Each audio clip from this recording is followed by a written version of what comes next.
Hello, and welcome back to Anime FMK. Insert clap noise here.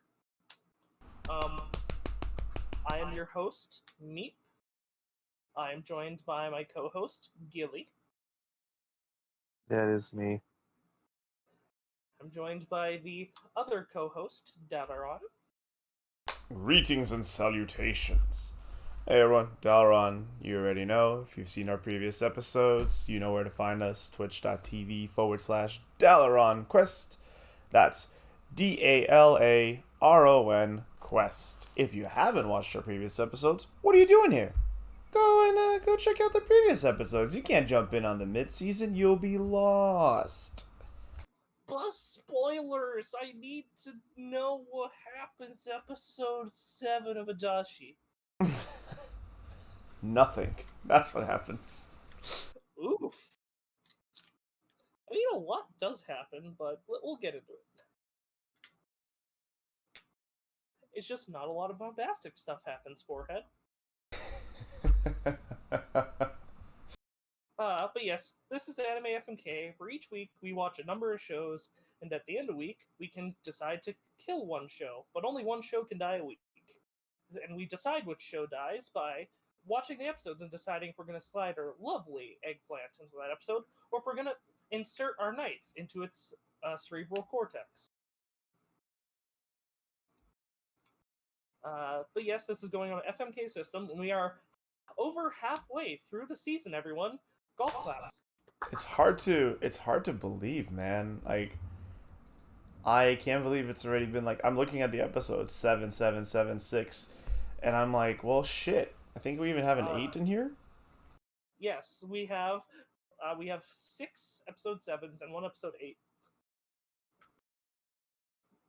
Fucking crazy, man. I think you're looking at episode 6 of Magetsu. Yeah, Megetsu's behind, which is weird. Yeah, they started a couple weeks later. Right. But let us start with Adachi to Shimamura, episode 7. Adachi and Shimamura hang out after school while Adachi struggles to ask Shimamura out on Valentine's Day. They agree to hang out and exchange chocolate as Shimamura gets excited, but at the end of the episode, Shimamura runs into her old friend from kindergarten. Yes, a conflict that is arising that will serve for more conflict for Shimamura, probably. I just let's take it pace by pace. So I can already tell you weren't a fan of this episode. it's not true. That's not true. We'll get to it. We start off strong with Alien Chan. I know Gilly mentioned last week, but I'm really enjoying the friendship that, little Shimamura and Shimamura's sister and, Alien Chan are forming. I think it's really cute. I agree with Gilly. I wish we got more of it. Yeah, but I think it's there just enough, personally, because, juggling the Nakafuji and Hino relationship as well as the Shikama and Shimamura's little sister, their relationship as friends, which I actually had someone talking with me about it, saying, like, man, I don't like how they're doing this romance angle with Shikama and Shimamura's little sister. I'm like, I did not read anything romantic into that. They are 5 or 6. There's nothing romantic in there with that. Well, Shimamura's little sister is, I think, 11. Oh, well. Because she's in middle school. Well, they seem extremely young, and there are no sexual vibes. They're just very cute, and well, they're kids. They're kids. They're they're hyper. They're imaginative. They're weird. They're spacey. They're silly, and it's fun. Yeah, it's not sexual like with Adachi or Shimamura. With this episode, Adachi struggling with, man, maybe I do want to do sexual things with Shimamura, like burying my head into her chest. Adachi wants the sexuals. Yes. And what I can appreciate this show doing when it handles its sexual matter, it isn't shoving it in your face. It's like, it's there, Like, because you see Adachi or Shimamura taking off her clothes, but it's not like doing the boing boing and like showing you everything. It's like, no, this is showing how Adachi is feeling now sexual emotions and not just romantic. Yeah, it's tasteful in terms of like fan service and how that works. Yeah, I like that's the best way I can describe this show is it's tasteful. It's accurate and it's tasteful. And I also noticed that when Adachi imagines those scenes with Shimamura, Shimamura looks different. She's shown differently. Her features, her proportions, she's like her lips are more flushed, and it's these little touches to animation that I'm noticing in this show that just add on to the narrative because Adachi is picturing her in a more, what's the word? I don't want to say gussied up because I don't like that term. It's just Adachi's picturing her like more like, well, I guess more sexual in a way, like things in a way that make her more attractive in Adachi's eyes. Yeah. Like Adachi's like, I want to bury my face in her chest, yet Shimamura also takes off her skirt in that imagination. Mm-hmm. It's interesting to see because like I do feel like Adachi has gone back in like in the last episode I mentioned how like, all right, cool, Adachi's starting to like take better control and responsibility for her emotions and the way she handles herself around Shimamura. But in this episode, it's like back to 2 episodes ago where she's like avoiding her, can't make eye contact, can't get words out of her mouth, and I'm just like, hmm. Well, it's because she's given an inch and she takes a mile. Because it was after Shimamura said, "Yeah, I was thinking about your thighs," which Adachi took in a very sexual way.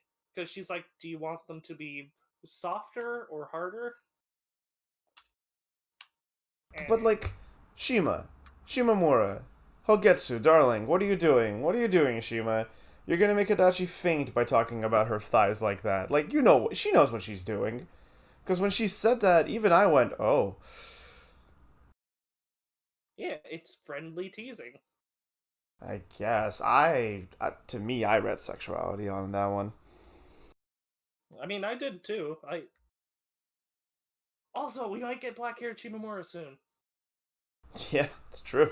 Surprising. I thought she would be like brown hair, but apparently she is black as a crow, as a raven. Well, that's because black hair is like the most common, at least female, hair color in Japan. I'm That's pretty sure. common. Yeah, it's a common hair color in Asian. But yeah, apparently she's a real Snow White. If nudge nudge, Adachi. Gilly. Just Oh, I'm sorry, me. Did you have something else you wanted to add on that one? no, I was just gonna say now just Adachi has to kiss her like Snow White. I mean, what? Yep, there we go. You got where I was going with that.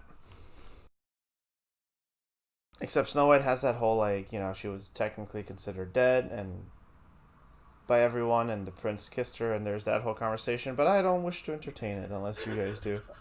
Yes, the forcing himself on a dead body. 2 crimes. Well, if she's dead, he can't force himself. Gilly, Gilly, save us. did you enjoy your 2 minutes of cuteness in the beginning with Chikama and little Shimamura?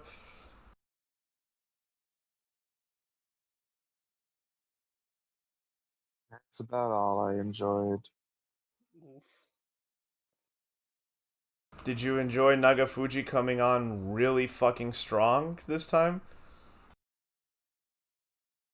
He's been coming on strong. I enjoyed that scene only with what I enjoyed about that scene was just how she was lifting her up. She seemed to be enjoying it, like, and then all of a sudden, ow, my armpits hurt. Let me down. I mean, as someone who's I I considerably tall, 6'2". I enjoy more petite partners. I've definitely been awkward and picked someone up the wrong way, and the higher you pick them up, the more their weight kind of digs in. So yeah, you could hurt someone like that. So when that was happening, I'm like, I understand exactly this moment. I was more referring to the fact that once Hino sat down, there are so many trucks outside my window for some reason right now. You live in New York. It's not a surprise. Shit. Oops. It's fine. I live in New York City. I don't hide it. Okay. I was going to make a joke that I fucking tried to catch myself because wait, he might. I don't know if he wants that said.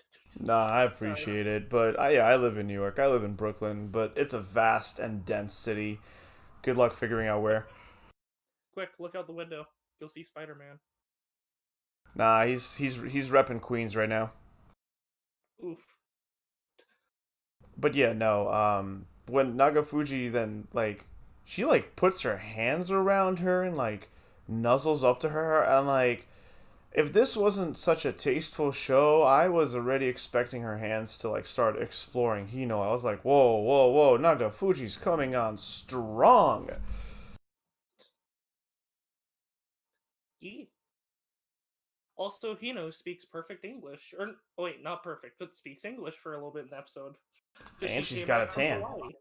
Sorry, go on. She came back from Hawaii and she's like, "Yo, I am speaking English." How are you?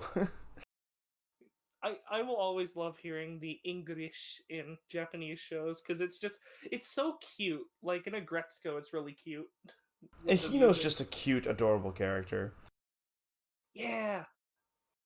Like there are actually some really strong side characters in this show. In episode 1, we thought they were going to be really weak. I think we only felt that way on episode 1, and then moving forward, we're like, all right, cool. Yeah, that's why I said episode 1 we thought they were really weak. I think Gilly's. Oh, sorry. No, I think Gilly's. I think Gilly prefers the dynamic between Hino and Nagafuji over everyone else. I prefer the dynamic in any relationship over Adachi and Shimamura. Listen, it'll all be worth it once we get to the point where they start working through things. This is taking classic romance steps, including with So, they go out, and Adachi is trying to find a place with a Valentine's Day sign so she can try and bring up Valentine's Day without it seeming forced. Which, in turn, makes it feel more forced. Even Shimamura says so. Yeah, because she's fucking dragging Shimamura around by her hand, just whiplashing her the way Donald Trump shakes people's hands. It's fucking... you poor stupid fool. You poor precious stupid bean. And it's so human, because I've definitely done that, now, let's go to this place. Wait, why do you want to go here?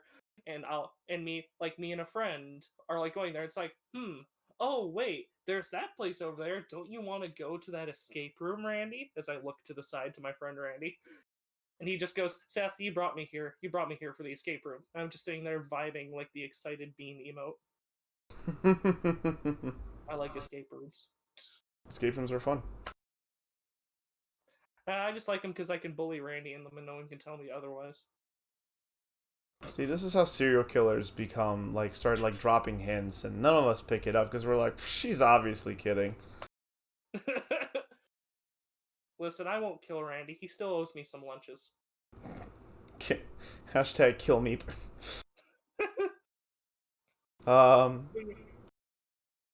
Speaking of Shimamura, there's something that's come up multiple times about how Shimamura feels toward Adachi. I think I bring this up every episode, and it's not that Shimamura doesn't like Adachi, but there's still I literally went oof when Shimamura was once again reestablishing the way she feels and perceives Adachi's feelings, where she's just admitting openly that she does not have the capacity to be in the kind of relationship that Adachi wants from her. it's not a matter of interest or not liking Adachi back. It's a matter of her own capacity, which is both impressive for someone her age to recognize that, though I don't think she fully has recognized it because Shimomura is depressed. Utterly 100% depressed. And I have a theory craft about that where I don't Well, before you get to theory, just to establish it, there's a scene where Shimomura is like talking about her time and that she openly acknowledges that every day is just a sea of gray for her. It's colorless. And for people who express themselves through colors and sensory kind of terminologies, that is a massive sign of depression. It is a clear-cut sign of depression because you're no longer experiencing the vibrancy of life.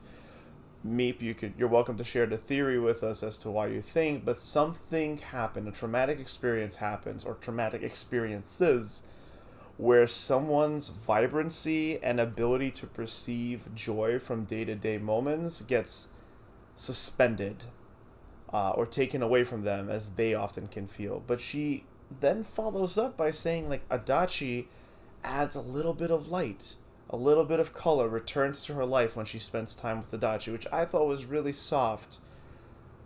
But ooh, Shima. I feel like that entire word craft you just said there called me out, and I don't appreciate it. It's okay, friend. You have friends around you. Take it back. Take it No. back. No. Because the first step to dealing with something is acknowledging it and accepting that it's something that needs to be worked on. Uh, so what my theory is we know Shimamura had this friend in kindergarten, and that she compared Adachi to her because her friend in kindergarten would always be following her around, correct?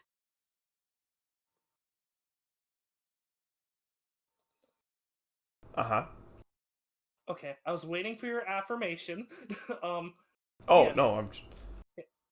No, it's fine. And so I don't think it was like this bombastic falling out, because it obviously wasn't. Because we see her at the end of the episode and she wants to reconnect with Shimamura. It obviously wasn't something bombastic. I think that they naturally, as what happens in life, drifted away. Maybe she moved away, maybe Shimamura moved away, who knows? But this definitely feels like someone that Shimamura feels like someone that drifted away from her original friend group and just assumed that it was the norm and that she doesn't want to have any other friends because she constantly assumes, we might not be in the same class next year, so me and Adachi probably won't be friends after that. So, what I think happened is I think Shimamura moved away and wasn't able to reconnect with anyone. So she had this.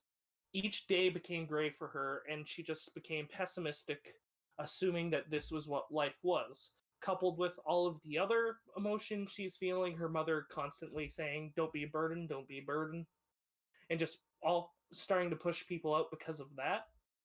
I think that Shimamura has a very pessimistic worldview that she believes that people are going to come and go all the time, that no one is ever going to be a constant in her life.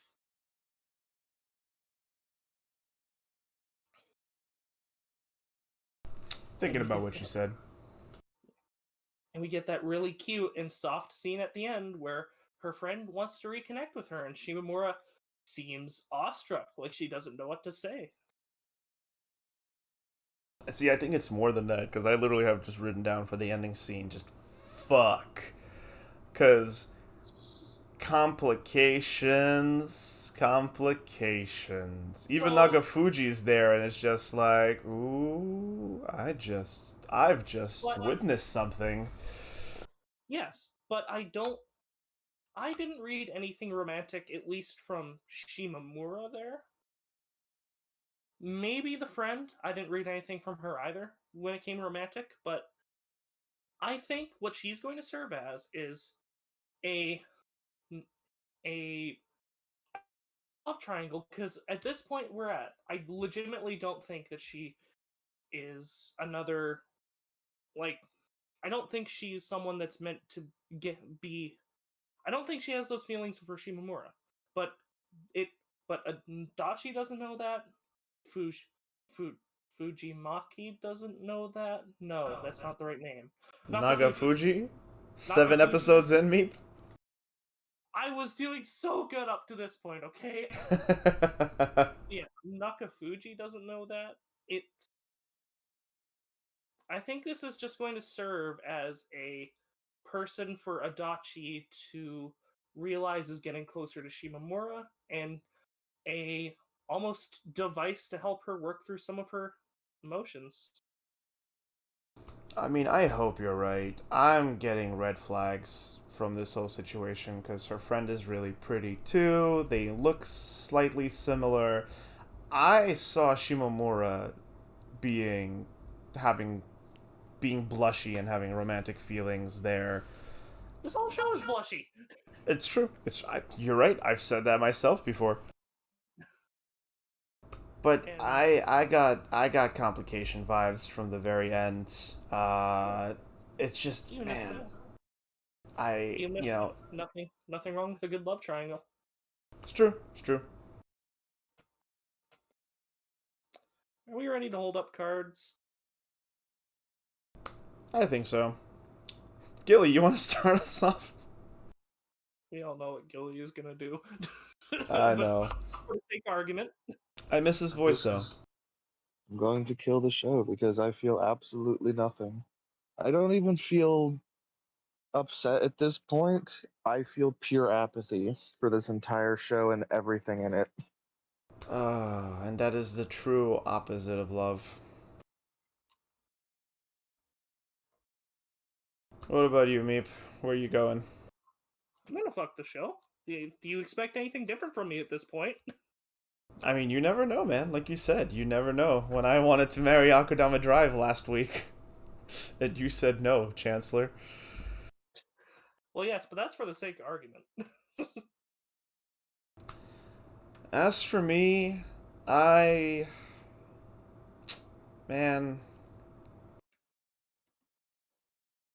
I'm gonna fuck this show this week. I'm gonna keep fucking it.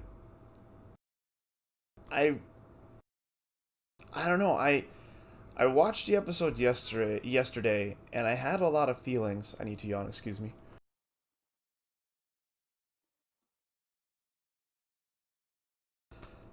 And I remember feeling a lot of things in the episode itself, but now that we've come back a day later, not even like a day later. Well, yeah, I guess it would be. It's been more than 12 hours, but I don't know. It's just something. It didn't stick with me like every other episode did before, and I'm kind of getting this feeling that like 3 episodes have gone by where nothing has really changed in this show. Like, it feels like the last 3 episodes, at least with Adachi and Shimomura, the same thing has occurred. Nothing really has seemed to move forward or developed. And like I mentioned earlier, the development I did feel that I was excited about and that I did feel was happening in the last episode kind of seems to have disappeared or dissipated or gone away in this one. I'm still invested in the show. Like, I still want to see where it's going. Like, Hino Nagafuji is becoming more and more of a thing, which is, like, really cute and happening in its own way, independent of Adachi and Shimomura, which is good. Adachi's still an anxious mess, and Shimomura is depressed, so let's see how that, develops and becomes further expressed. The show is succeeding in getting me interested from episode to episode, and getting interested in Adachi's inner workings, and now I'm back to being interested in Shimomura's inner workings and exploring her depression and how she sees and interacts with people. And now we have player 3 entering the fray, which I'm not happy about. I'm like, no, this is gonna ruin so many things. And it's starting to lean into drama in my eyes more than I expected, but I'm still here, and I'm gonna stay for the ride. While this episode feels like it's the weakest one thus far, I'm still excited to see. I feel like we missed something. Like, I feel like there's a chunk of the light novel that was skipped between this episode and the previous one, or like there's a holiday special I didn't see. But the New Year's conversation was really cute, and let's just see how this next week goes. As far as I'm aware, this light novel has been adapted almost panel to panel. Really? So far. Yeah, and this is a well-loved light novel, so... Well, the show is still gorgeous, so maybe this is just a mid-season slump. I don't know. Maybe. But you said that you don't feel like much has developed. I have to disagree, because the last 3 episodes, what it's been doing is it hasn't been so much developing, but showing us the inner workings of these characters. Like, this episode, we got a better look into Shimamura's depression, a better look into what a development this episode is. Adachi now has these sexual feelings she wants to explore. Or doesn't want to, but she is going to have to explore. She, like that was a big development, because before this, it was pretty much only romantic with a little bit of physical feelings. Now it's completely sexual. It's cemented. Adachi wants to bang. To bang bang pull Shimamura's devil trigger. She wants to smash. Yeah. It's been largely build up, and this is just I feel like this is just indicative of the romance genre. There's a lot of build up that has to occur for there to be a maybe not large conflict, but a conflict of sorts before the main couple either get closer or get together. Because I'm not gonna lie, I'd be totally down to see Shimamura and Adachi not get together at the end, but become better friends with hopes of getting together later on. Because, not every romance has to end with the kiss. It can end with, hey, we're really close now, let's continue to explore this.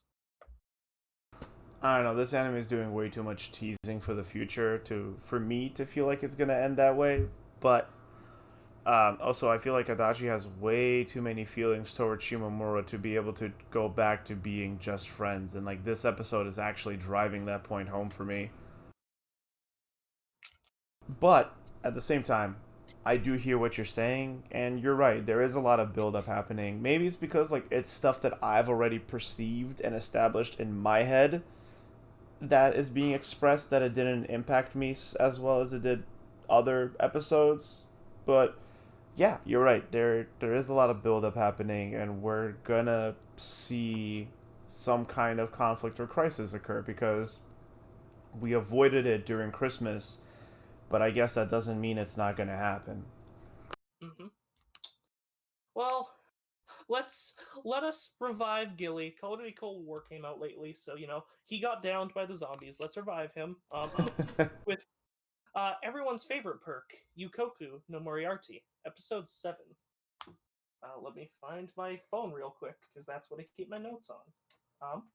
In this, are Yukoku no Moriarty, episode 7. Bear with me, this is a long one.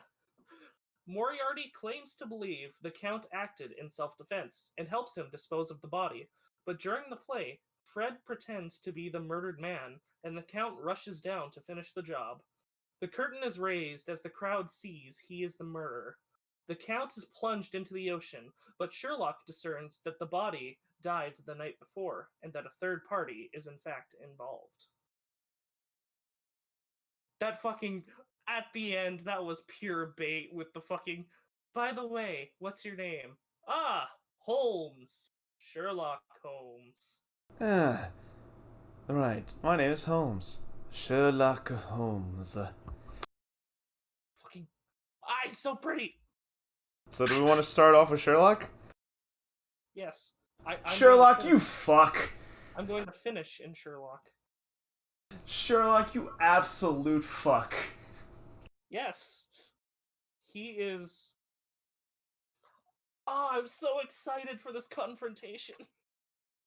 I'm not gonna say anything, but while I was typing up my final thoughts, I glanced over to my screen and saw the previews for next episode, which, heads up, massive spoiler indications for what's about to go down, because I saw 3 very fast shots that immediately made me, and because I know somewhat Sherlock, and we talked about this in the past, what's going to happen. Don't watch the preview. if you care about that kind of stuff. Just letting you know right now. As for this whole scene, yeah, the moment Sherlock checked the body, he opened his jaw and picked up his hand, I'm like, oh, that's it. Sherlock knows that it's been over 12 hours since the body has actually died, and because Moriarty decided to pop off in the last episode with him, he's going to obviously suspect him because the crime, as Sherlock put it, was too clean.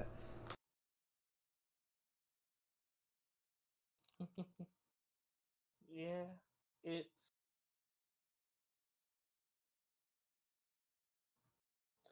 Oh, I love it. I love it so much. I love Sherlock. He's going to be such a good addition. And yes, I watched the preview as well because it just gets me excited for the next week. And man, why does this show have to come out Sundays? It is so good.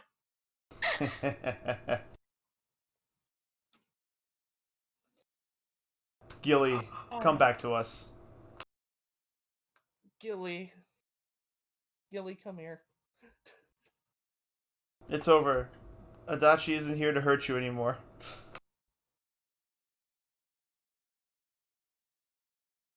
I can't believe that Gilly's dead. I thought he's the one who's supposed to kill the show, not the show kill him. Actually, that's dark. Never mind. I take that joke back. Gilly, no.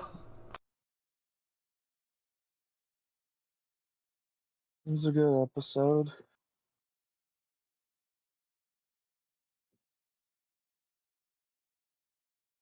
Well, I you heard it enjoyed here. it.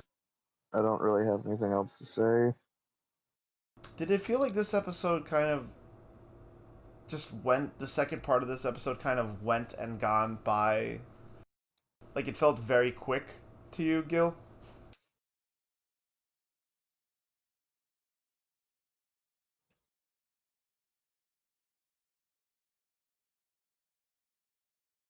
Or what about you, Meep? Because I remember, like, when I was watching this episode, it felt like shit just, like, it finished up where we left off, but it felt a lot faster. Like, the Sherlock scene felt as long as the rest of the episode for me. Yes, but in a good way. Not in the way that episode 5 did. Because episode 5 I legitimately felt was a bad episode with its pacing. But this one was a lot better. It was fast, but it was fast because it needed to be. And also, it turns out the hunting on the hunting grounds that we were seeing was actually metaphorical. It wasn't the Count that was holding the gun, it was Moriarty. Huh? Yes, because when we saw it in the metaphor, it showed him with the red eyes, and I don't think the Count had red eyes. No, he definitely had red eyes. Did I really appreciated How many that people scene. in this fucking show have albinism? No. If I'm It showed him with correct, red eyes because the blood moon was up and, he was a killer. The red eyes is meant to indicate menacing intent. Fair. But I'm glad we're working backwards from this episode, but I don't mind.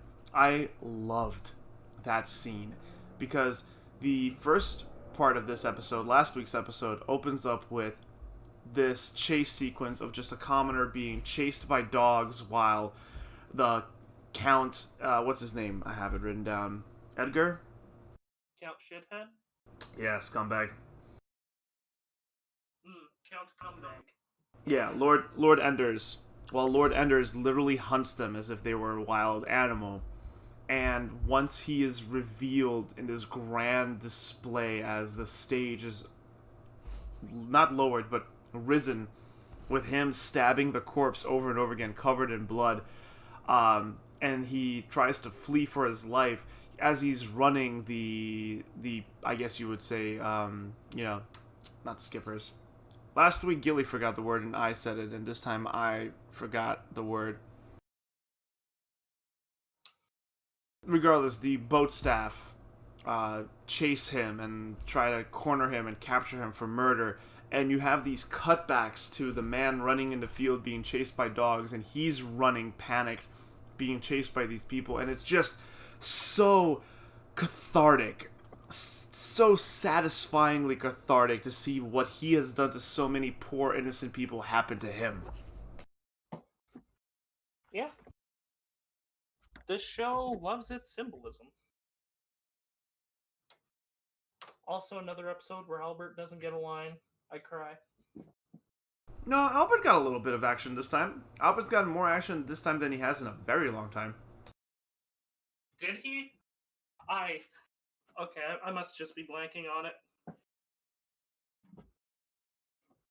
I know for a fact Lewis only had like 1 or 2 lines. Yeah. I don't think Lewis was on the boat. Maybe not. But Albert was talking with the other noble friend of Ender's, and then when they raise the stage and reveal Ender's to be, quote unquote, re-murdering the commoner, Albert's like, "Oh my God, isn't that Lord Enders, Lord Count Enders?" And I'm just like, Albert, you shit. Oh no! As he's just sipping wine. Literally, actually, yeah. Yeah.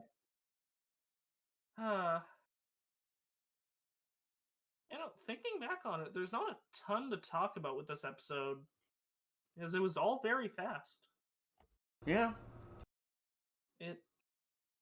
Moriarty was trying to do... I thought they were going for blackmail, the long play, to make the Count to make Enders kind of like reveal other nobles. But no. I feel like Moriarty has a good grasp on which nobles are good and which are bad at this point. I think there's general contempt for everything. Yeah.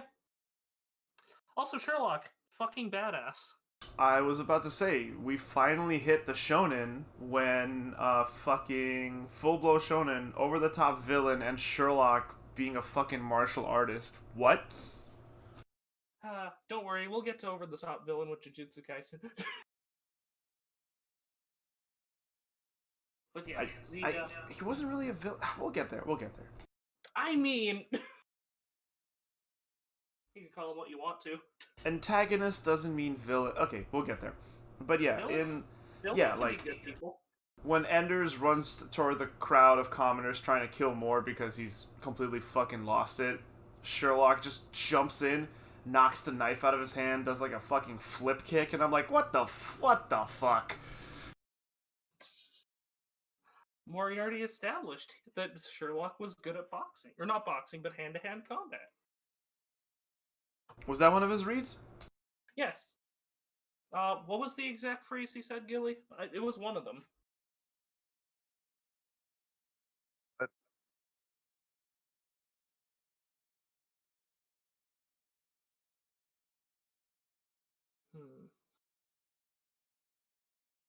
I'm just sitting here eating ice cream. Was it something like, you're quite adept at martial skills, or something like that? I can't remember. Regardless, I kind of wish we got more of the ballet itself. I was really looking forward to seeing this anime's rendition of the ballet, because it's a really pretty show too. Like, all the characters are drawn well. Their physical movements all have this theatrical, dramatic weight behind it. The set pieces are really pretty. So I was actually hoping to get to see anime ballet. They didn't get to finish the ballet either. Dalaran, you're just one of the nobles in the background going, fuck! The ballet is ruined now! I wanted to see the show, and now you killed someone. Got pecan stuck in my throat. Also, we got Moriarty. We got Moriarty deducing, that's not a knife a commoner would have. There's not really a sign of a struggle. But I believe you.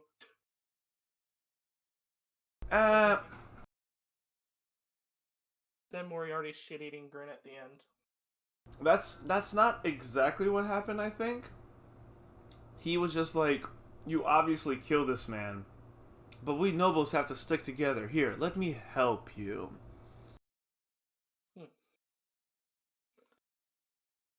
He was winning. He basically established himself to have Enders' full trust. So when he comes up and says that man is there, still alive, Enders loses his shit. By the way, Fred has to have plasticine in his bones or something. I don't fucking know what his deal is. I don't get Fred. I get it, he can transform into people in disguises. He's a good actor because he's so flat. But He's a changeling. he's a changeling. Seriously though, I have no fucking clue what Fred is, and he is the weakest character to me. Unfortunately, agreed. I don't dislike him. The show doesn't do much with its side characters, unfortunately. It's mostly Moriarty, the villain, and X-Person of the Week, which this week it was Sherlock.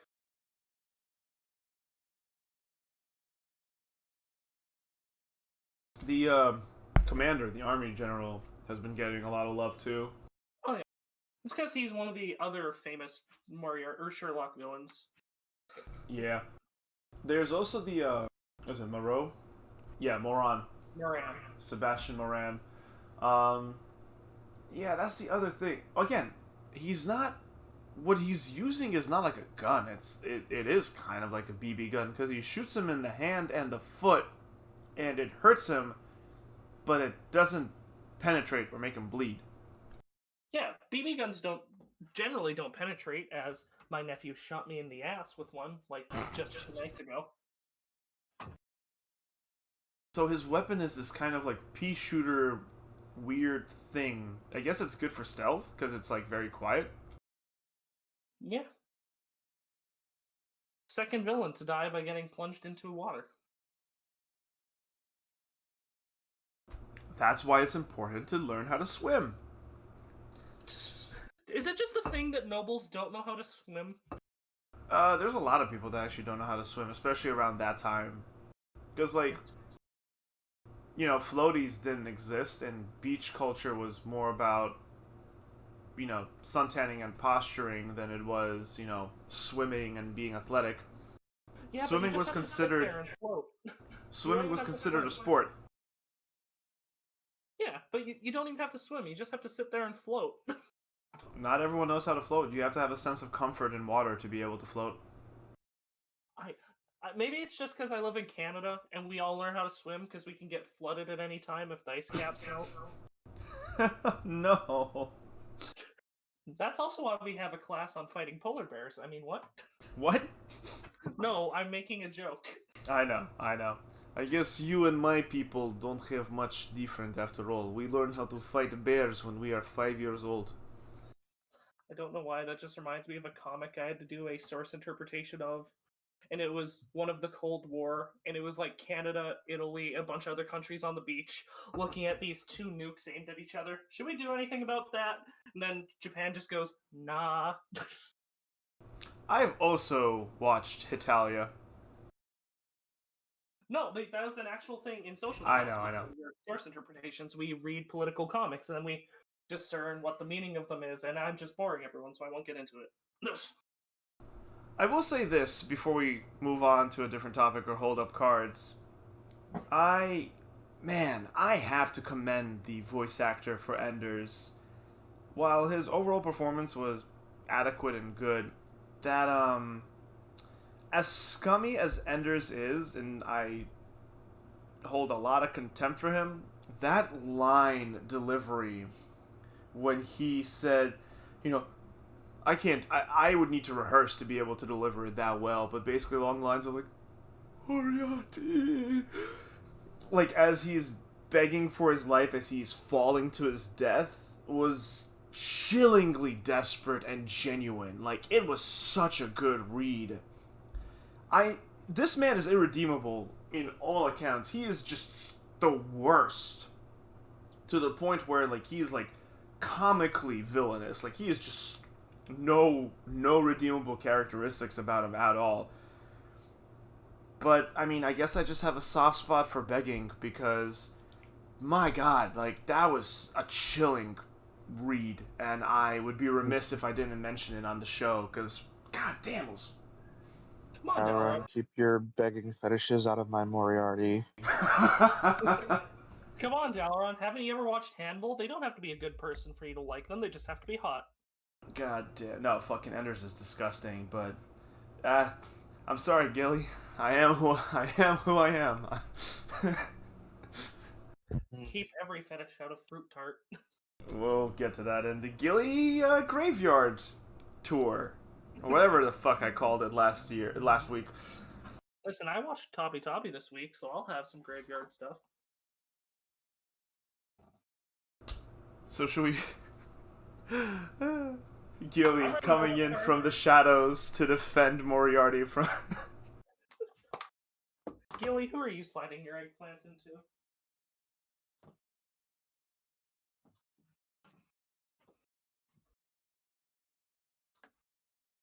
I mean, I'm just gonna fuck the show. I'm always happy with it. It's a good show to watch. That's why it's one of the last two I watch. I wait till the end to watch the things that I enjoy the most. Delaron, who are you going to insert your eggplant into?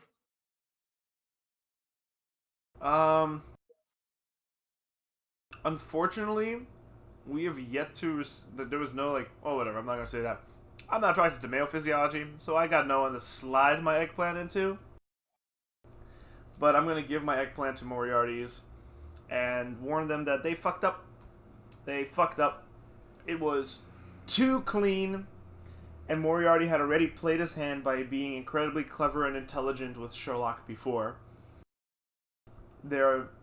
I can't wait for Sherlock to find the BB pellets, or like the little bullets that, Moran used, and like piece all this shit together. But the fires have been lit, the stage is set, the game is afoot. Well, I've already spilled my beans on who I'm going to stick my eggplant into. Sherlock has a pretty fuckable face. I'm going to put my eggplant right in his mouth. This is Sherlock. I'm pretty sure he'd fuck your face. After doing fucking heroin. Oh, God. Yep. So, it's funny to see this depiction of Sherlock, because I'm so used to, the Sherlock wearing the over-the-top detective hat, having the magnifying glass, like in, Western Sherlock depictions. I'm so used to that depiction of him. Like, the Family Guy cutaway Sherlock is the best way I can describe it. We're getting a little bit of, kind of BBC Sherlock did the thing where he's more suave and, he dresses in trench coats and stuff like that. So, we're going to see more of that. This is Black Butler Sherlock, and I'm into it. I'm in him. The game's afoot! But now, with all of our eggplants set and laid in front of the Moriarty crew, we move on to, God damn it, my notes closed, episode 7. I haven't watched, sorry, I didn't know that was on the watching list this week. Ikebukuro Westgate Park, episode 7. Another long one! Makoto finds out a company hired the group of 5 people from the OK Holdings case, as well as Shadow, but Shadow took revenge on the company when the 5 used his name. The 5 try to get revenge on King, but he and Shadow beat them up. In return, Shadow attacks Hiroto and breaks his leg. The Red Angels show up to the gang war and announce they are siding with King. Everything is wrapped up in a neat little bow. Except, Hiroto's leg, which is most likely in a cast. It was fucked. Shadow broke his knee. That was fucked for Makoto to do.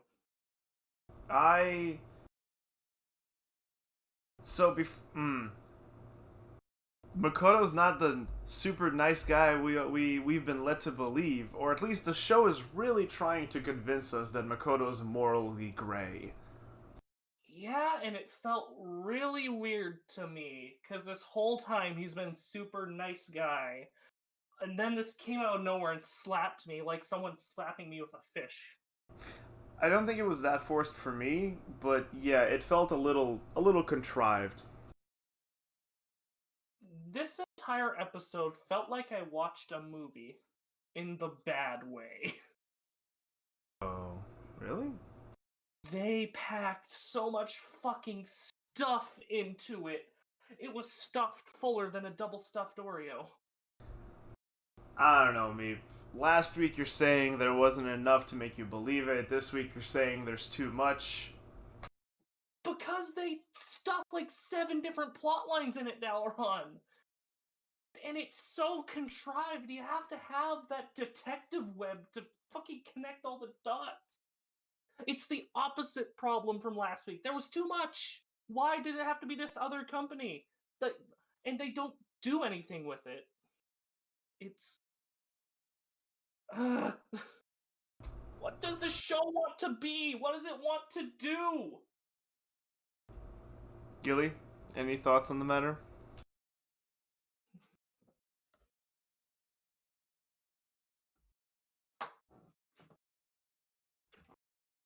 I liked it. Come on, bud. Give us more than that. That's really all I can. But this is the time of year where this is about the extent of what I can give for everything. Oh, no. Are you yourself falling into a mid-season slump? Listen, it's seasonal depression. It's a real thing, so I don't blame him. No, oh, well, in that case, yeah, I understand that. It's the time of year where everyone expects a fancy, expensive gift, but they don't want to give one back. Well, they can go fuck themselves. Reciprocity is key. Also, so back to the show, we were talking about it. We get a reveal for Shadow, and it's my boy! Your boy? Who? The voice actor for Shadow? Yeah, who is it? Damn it, I had it written down. Let me find it real quick. It's the same voice that does the lieutenant in Zurst. Lieutenant Fuckface. Yeah, Lieutenant, you know, slasher gore. You know, I remembered one of the voices in Jujutsu Kaisen. Edward Bosco is in it. oh, in the English dub? I think he's one of the side characters. I think he played the friend who stays silent for the most of it. Cool. We'll get to that. We'll get to that when we get to Jujutsu. Yeah, I think it's Kenjiro Tsuda. Let me just double check. Shadow was the only part of this episode I liked. Shadow. His voice is just great. It's so, like, intimidatingly dark and gravelly. I am upset that this show just loves to leave things tied up in this neat little bow, and it always feels forced to me. I don't think I disagree with you super hard when you said it was tied up. Yep, that's him. Let me try not to butcher his name. I mean, aside from Hiroto, nothing has changed, except the Red Angels now are tied to King, but the show's not gonna do anything with that, because it likes leaving things tied up in neat little bows. Nah, man, what are you talking about? This is bad, because now the Red Angels came out as a prominent player, and have more influence in Ikebukuro, which will further drive them to be the counterforce to the G-Boys! But the show is most likely going to get back to episodic, and it's not going to matter. I mean, it matters in the long run, my dude. The show is the journey, not the destination. We have 4 or 5 episodes left. Nothing is meaningful in this show when they do, like, 2 stories that matter, that span 2 episodes, and are really both forced and rushed. This entire story was rushed. That's how I feel about it. Can't agree with talk you. about it being tied up, and I feel like I didn't watch the same show because I didn't see anything tied up. There was a minor resolution. I'm with Gilly. There's a lot left open to not very good things to happen. Makoto sure plays it off at the end like everything is good now, and Ikebukuro is in peace. That's just Makoto, man. That's his personality. That's just how he is.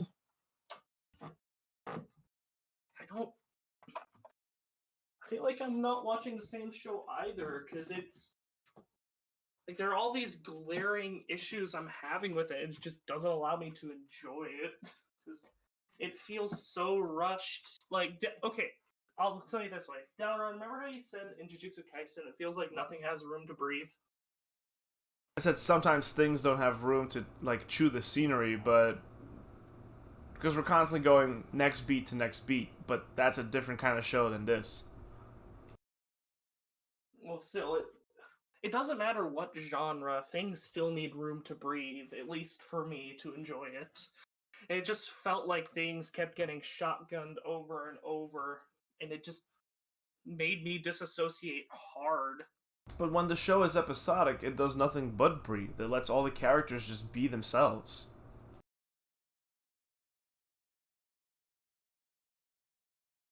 Still, it made me disassociate super hard in this episode, harder than I ever have. It just seems like this show's not for you, man. Like, whether it be from the characters, the story writing, or the plot, or even just, like, the way the narrative is set up, its design, it's, like, core design, it just doesn't seem to be something that is agreeable to you, or with you. It's not for me, yeah, but I still have my criticisms of how the show itself is written. And I have criticisms of the characters themselves. I think, like, I don't think this is a bad show, but I think there are enough elements of it that are poorly done that just makes me completely disassociate. And when we're watching 7 other shows, I just I can only give so much energy to each show. Well, I don't know. I mean, is this show perfect? Far from it. Personally, I'm in a position where I'm willing to see how it ends before I judge it fully, because I feel like it's leading up to like a big payoff if the opening animations are anything to go by. Otherwise, like, I will agree, Night got taken out way too quick. It was just this brutal fucking nearly curb stomp. Shadow appears, stomps his literal, like, metaphorical shit, and breaks his knee open, which is a fucking brutal thing. Like, if you've ever done martial arts, it is one of the few rules that you don't do the kick that Shadow did tonight, because it is mean. It will tear your knee, snap your leg, and that is a recovery that might never recover. That is an injury you might never recover from the correct way. Also, I know he didn't, but it really sounded like Shadow killed 2 of the OK Holdings people. Like, the sound that it made when he punched them, it sounded like he broke his neck. Good. Fuck him. Which, why did the OK Holdings people have to come back? Wouldn't... Because there's still players in this game, on this board. It all ties together. Yeah, it's weird, Meep. Like, you're seeing them... Go on, Gilly, sorry.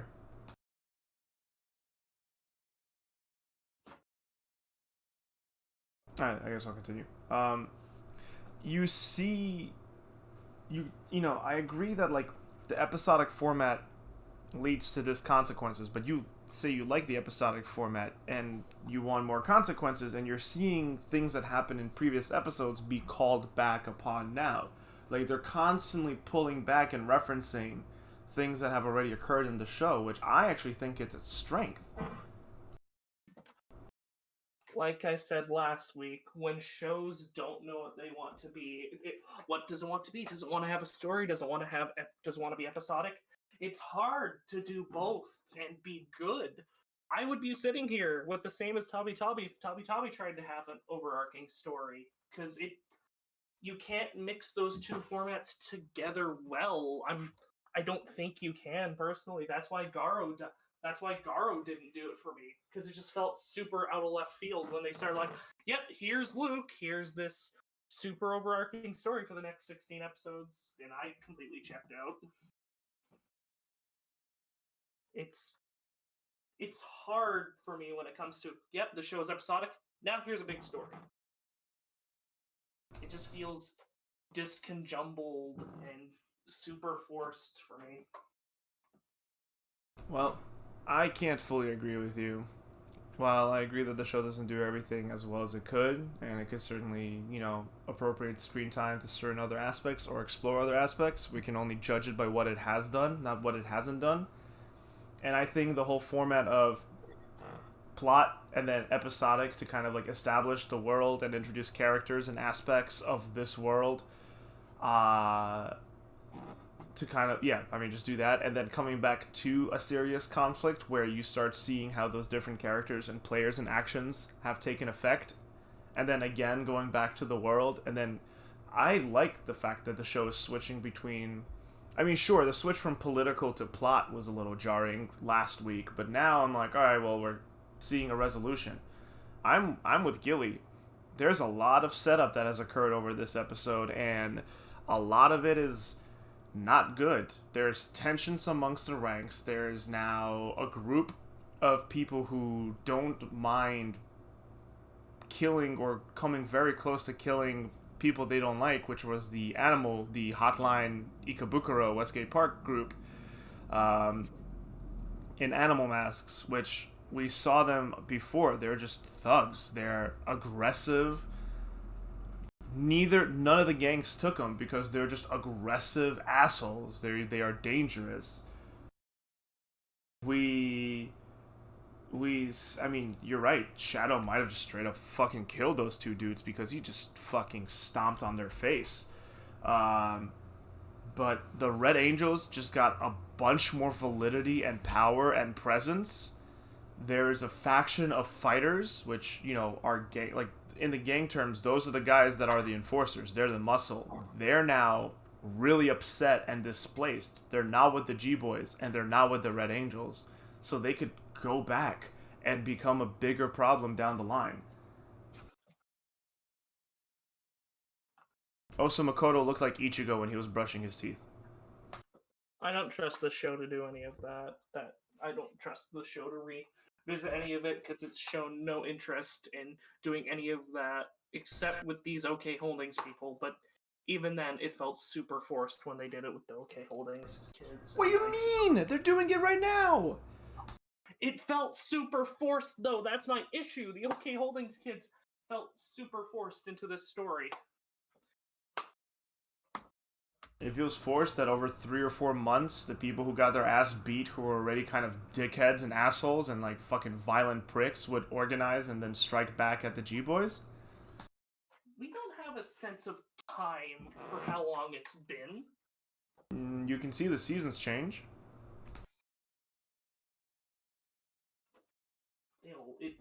There was no build-up or lead-up. It just felt like, oh, hey, it's these people. I don't know, you say it's all tied up in a neat bow, and to me, there's like... I'm underwhelmed by this episode because there wasn't a resolution. I'm used to this show tying things up in a neat bow, but I didn't feel like there really was one. They beat up the pricks, they beat up the thugs, and wrecked Knight's leg. Takashi was a badass in that fight. That whole scene where he like starts fighting and his like eyes grow wide and he gets this like sadistic smile. I thought like, oh, that's cool. That's badass. And like Makoto has like a moral ambiguity introduced that doesn't seem real. Like all those things are things that could have been done better. But like I have no idea where they're going. I just know that they're rearing up for a bad time. But we always knew there was going to be a bad time because the opening shows there being a final conflict between King and Red Angels, the G-Boys and the Red Angels. So we have to go somewhere with that. And it's hard to see a show setting up the conflict and no one can do anything about it. Because Makoto is trying to do something about it and he's making things worse. If anything, this episode showed that Makoto doesn't always succeed. And while he thinks and makes plays that he thinks are the best, not always going to work out for the boy.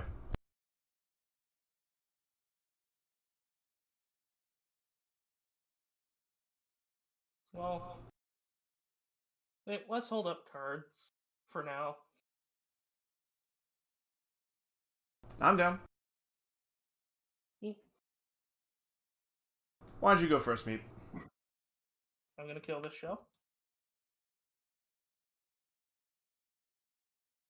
That's it? Yep, that's it. All right. I have to address the thing I sent you.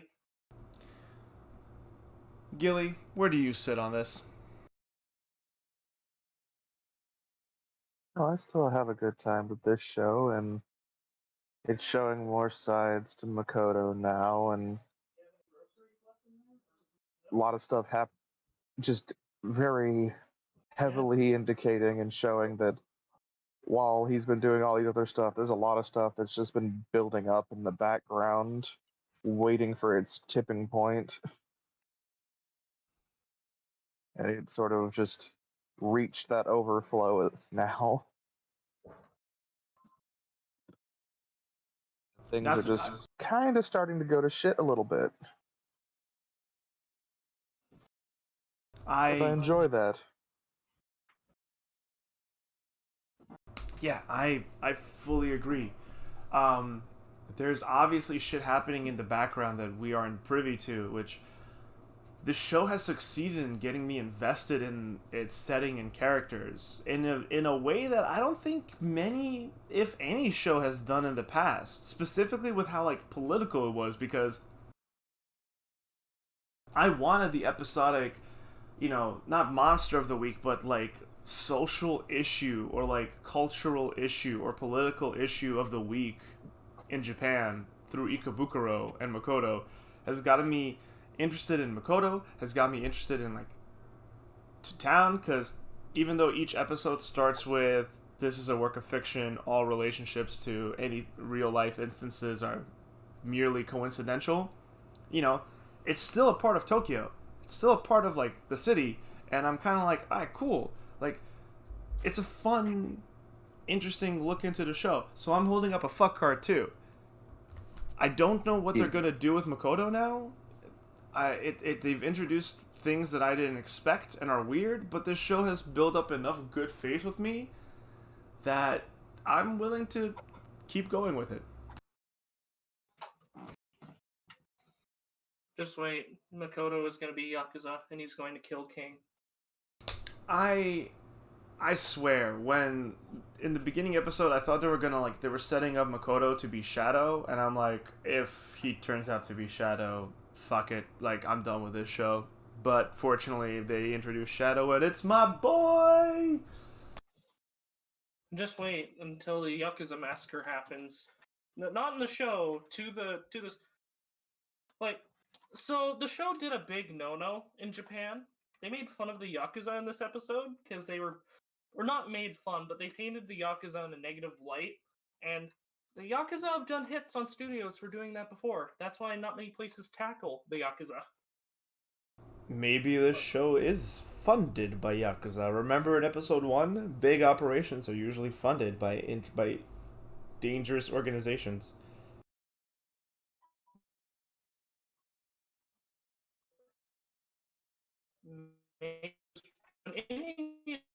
Oh, you roboted out hard there, bud.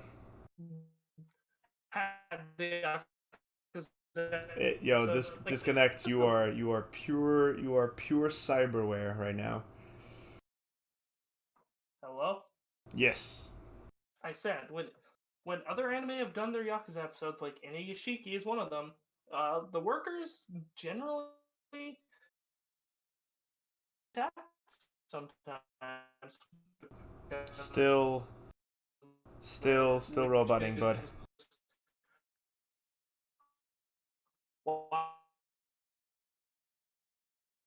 And there, we're gonna let me reconnect. Disconnecting won't do anything. It's my internet. Yeah, but it seems to be all right. But yes, as I said, that's a big no-no to do in Japan, especially with anime. Is Yakuza negative light. So the show ever continues, or if it's going to die out like other shows that try to tackle the Yakuza. It's a peculiar show, man. Every week. Oh, sorry. Go on. I was just gonna say, you're still roboting. I just remember one anime I was really. I'm gonna take this moment to just finish up my final thoughts, see if Gilly wants to say anything, and call break while we deal with the technical issue. I'm fine. It's my mother's phone reconnecting to the house. Jesus, why? Because I live on Telus. So, the show's fascinating because there's so every week we learn something different about the show. Whether the fact that there was a different the Yakuza the Yakuza commentary, the fact that this show has a huge cultural following in Japan, like it had a previous rendition and a different manga, and this is a new iteration. Gilly, I think you mentioned that they want to do a live action version of this show. So this is just fascinating on multiple levels, from an outside perspective, from the show itself, and just the political commentary. So, I mean, just that alone has gotten me with enough intrigue.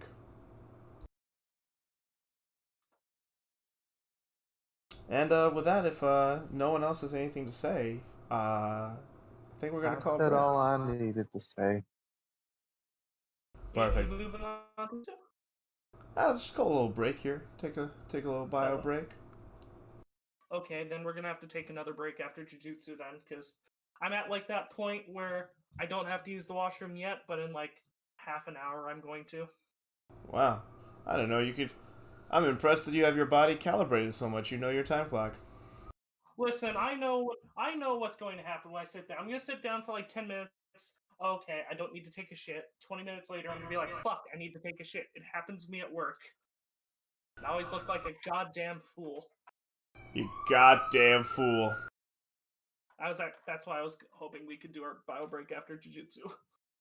It's the police. They're here. Yeah, those damn sirens, man. Are you good to go for one more show down around? They know I've been watching Fruit Tart. Wait a minute. That's illegal. But yeah, Dalaran, would you be good to go for Jujutsu, or do you have to, like, emergency? No, I'm good. I'm good. Your connection seems to have reconnected, so we're good to continue. Alright. So, let me pull out my notes, which is, I think, another long one for Jujutsu. Jujutsu Kaisen, Episode 8. The students from the other Jujutsu Academy appear, an extremely strong sorcerer and Maki's twin, while Gojo meets with an old man to discuss the current political climate, and Itadori goes with a businessman to a movie theater to investigate 3 dead bodies. So, Maki instantly shot up for me in this episode. Yeah, me too. I love her. Yeah. Now that we got some background into why she's such a fucking hard ass, because her family treats her like shit, and you're right, she is 1010, but also like Rock Lee in a weird way. Yeah, she's become a much more interesting character, at least, if not endearing. I love the more in-depth explanation into cursed weaponry, including to the fact that it's not just pure weapons. Her glasses let her see curses. Yeah. Also, was it just me, or did this episode give off a lot of bisexual energy? It's just you. Yeah. Okay. There was one. Like, Mai's gay. Or bi. Mai's bi. Yeah, okay. I was talking specifically about the Jujutsu stroll. Oh. Yeah. Mai. I'm again, this time of year, it's hard to just watch something and actually focus. And I got to Jujutsu Kaisen, and I'm sitting there, and I'm kind of dazed a little bit, and my brain gets focused as soon as Toto rips off his clothes and says, I like tall girls with a big butt." It's like, what?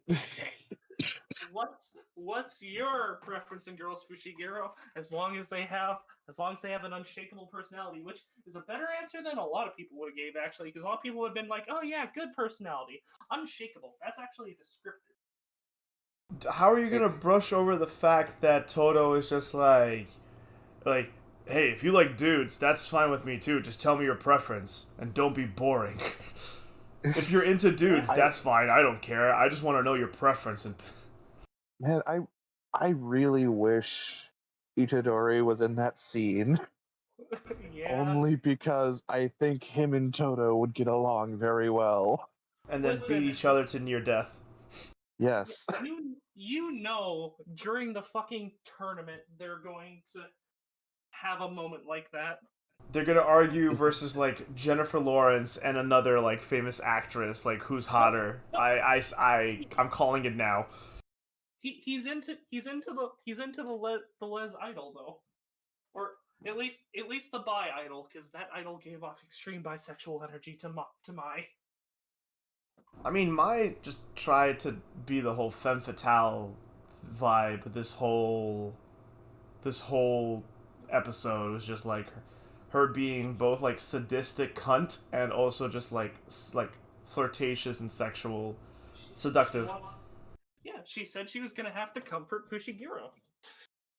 The bisexual energy that you feel like you're getting from the walk, I think you're just overthinking that, because the way that she was acting towards her was more like, oh, finally, it's not a thirsty dude. Yeah. It was more just finally a break from all these men that are just staring at me. Also, idols. Like, she leaned in close. And it was like this really soft tone, and she said that she'll remember her. That's what gave me that energy. When you're a performer like that, you know how to put on the charm. Yeah, but that was just the energy that scene emanated for me, and then also fucking like Toto himself didn't give me that energy, but like you said, Dalaran, when he's like, "Hey, if you prefer dudes, that's cool," like that gave me sort of bisexual energy as well. I think you're man. Once again, your thirst is reaching. Like I said, I didn't get that energy from Toto, but just that kind of energy in general. People can be accepting without, being part of the community, Yes, that is what I'm saying. Right. Like, the show itself gave me that energy, not Toto. But yeah, it's... What's your curse power? My gun. No, it's not a curse power. She can only imbue cursed energy into objects. So she bought a gun. I literally have in my notes, she's got a gun! Here's the thing. With how Japan is, that is equivalent to a superpower, because it's extremely hard to get firearms in Japan. Yeah, and she fucking just puts it into the fucking metal detector when the dude is patting her down when she's gonna go see the idol, and everyone just freaks the fuck out. Yeah. And yet she was still let in to see. Maybe they come from a police family. Man, this post 9/11 culture is really weird.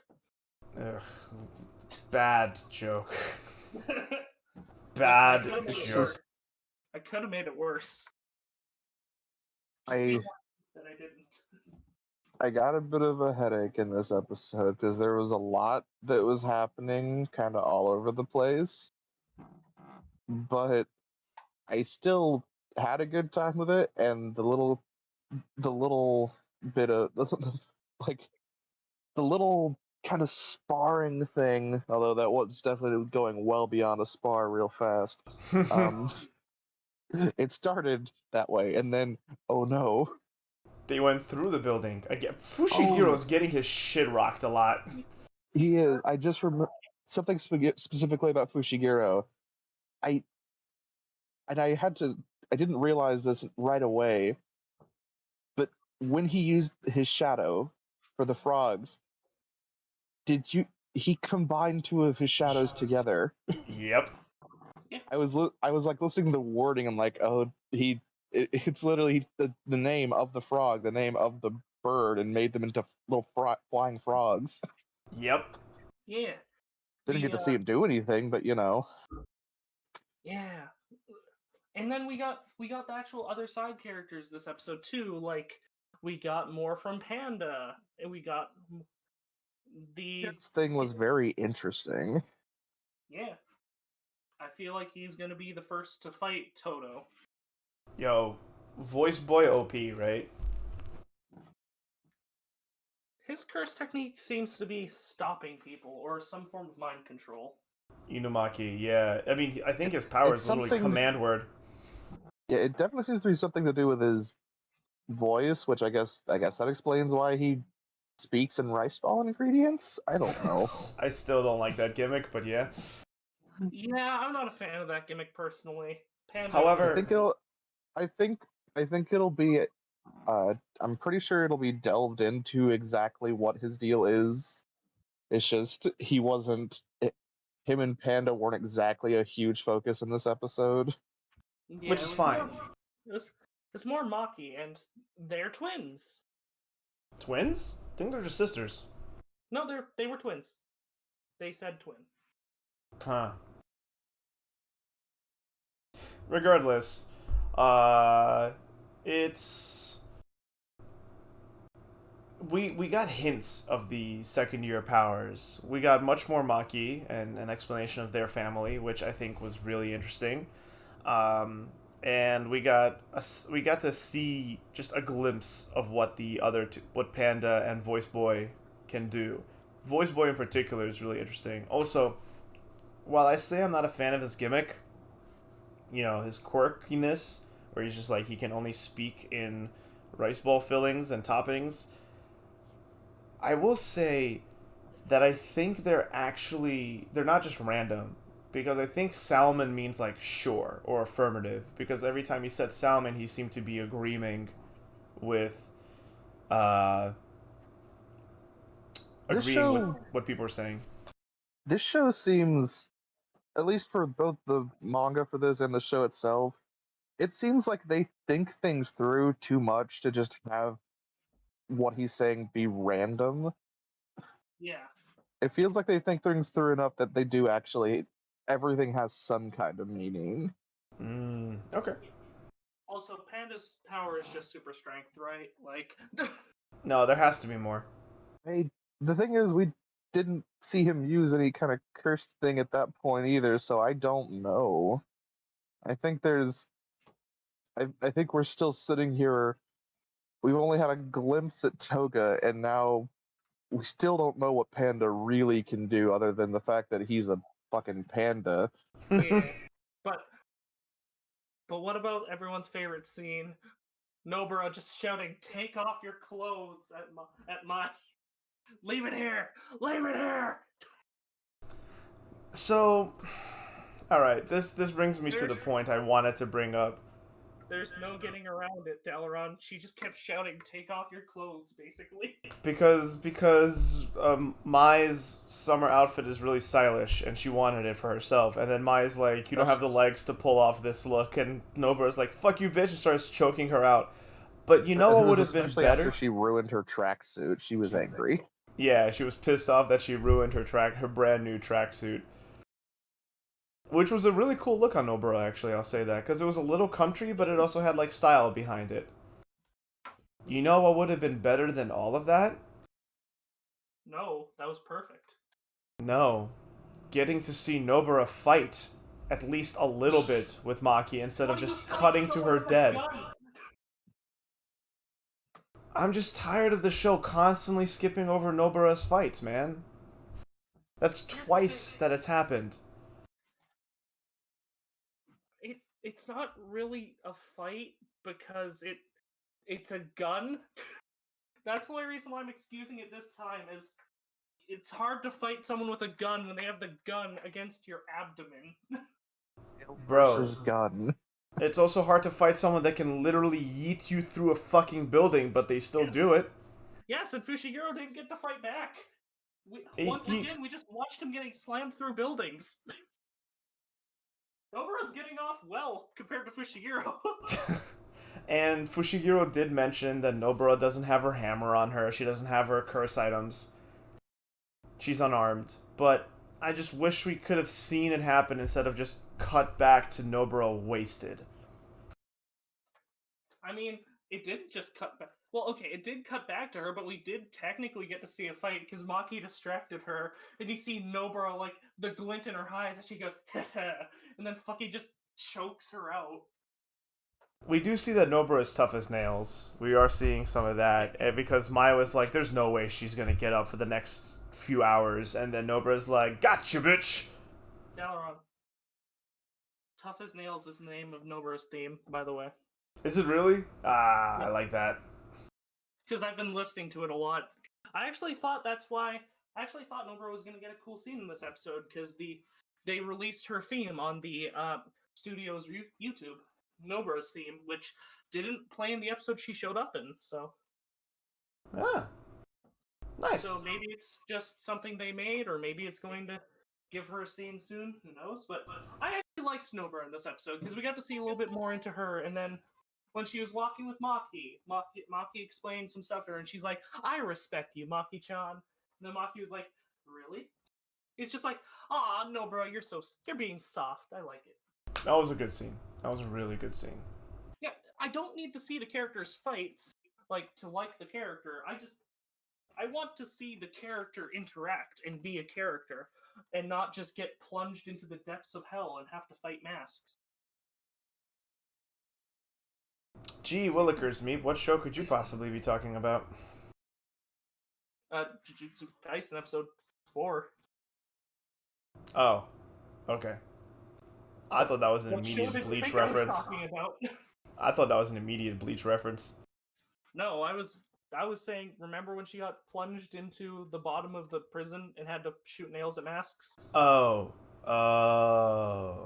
yeah. I wasn't referencing Bleach. Though, one thing we haven't talked about yet, Gojo popping off.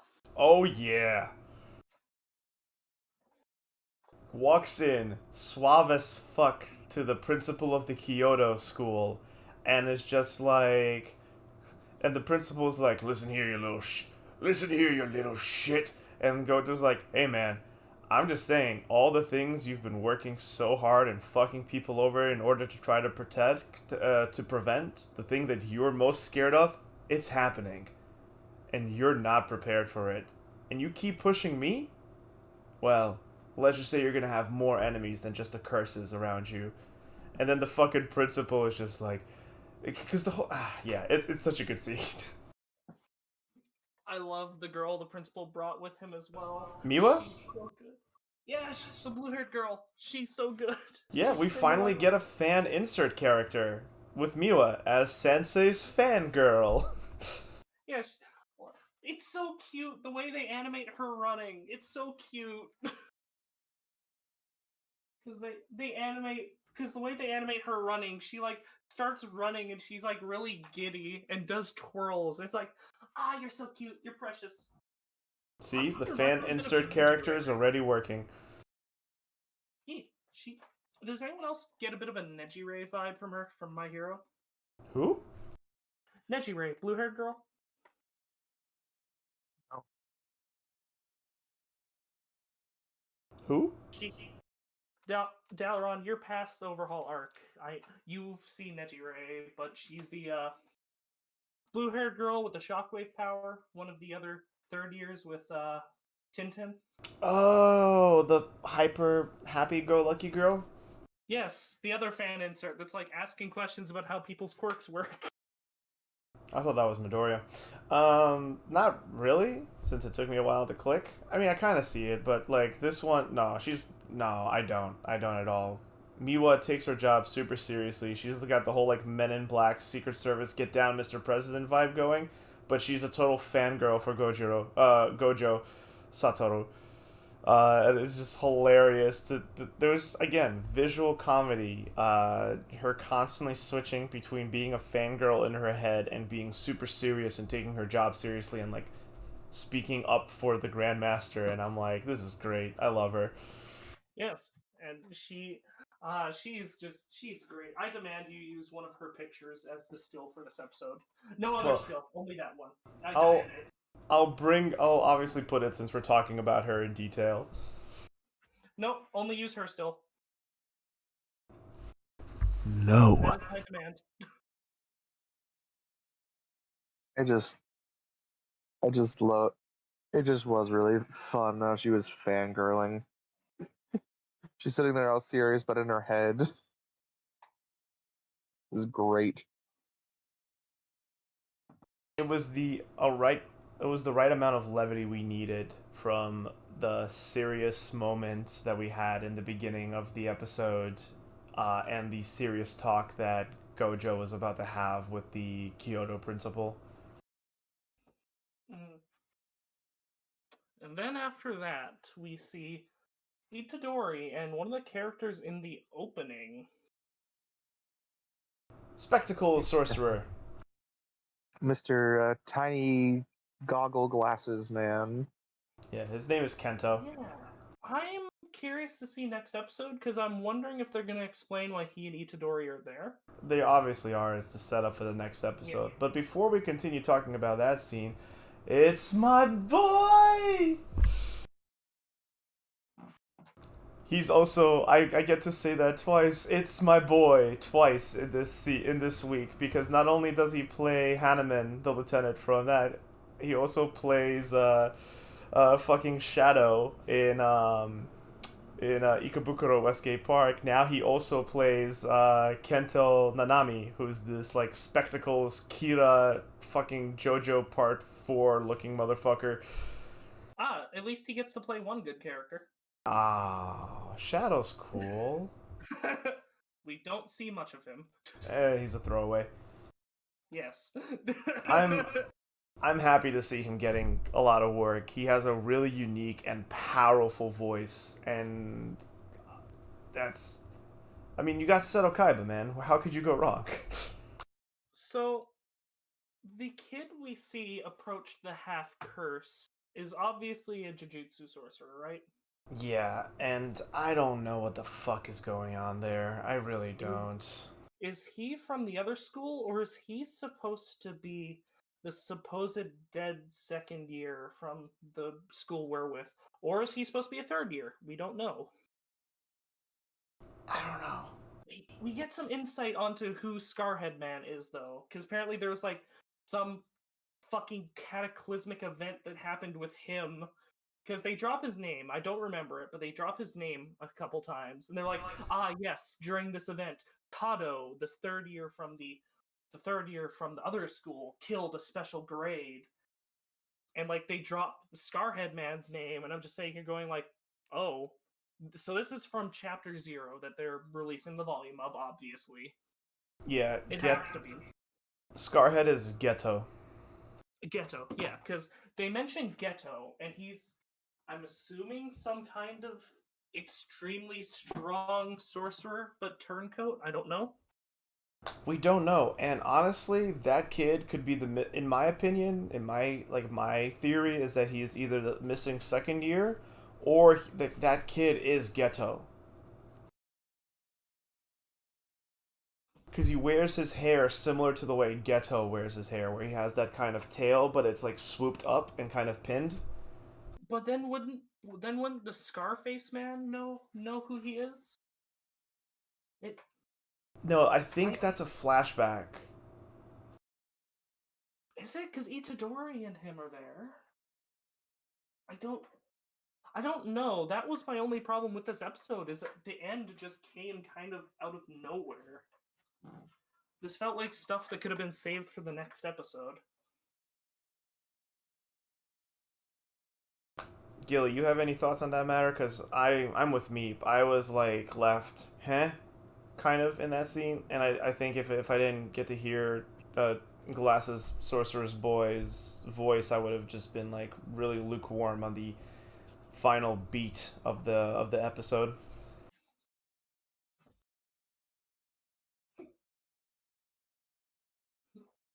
I'm not sure. Seems like it's confused all of us.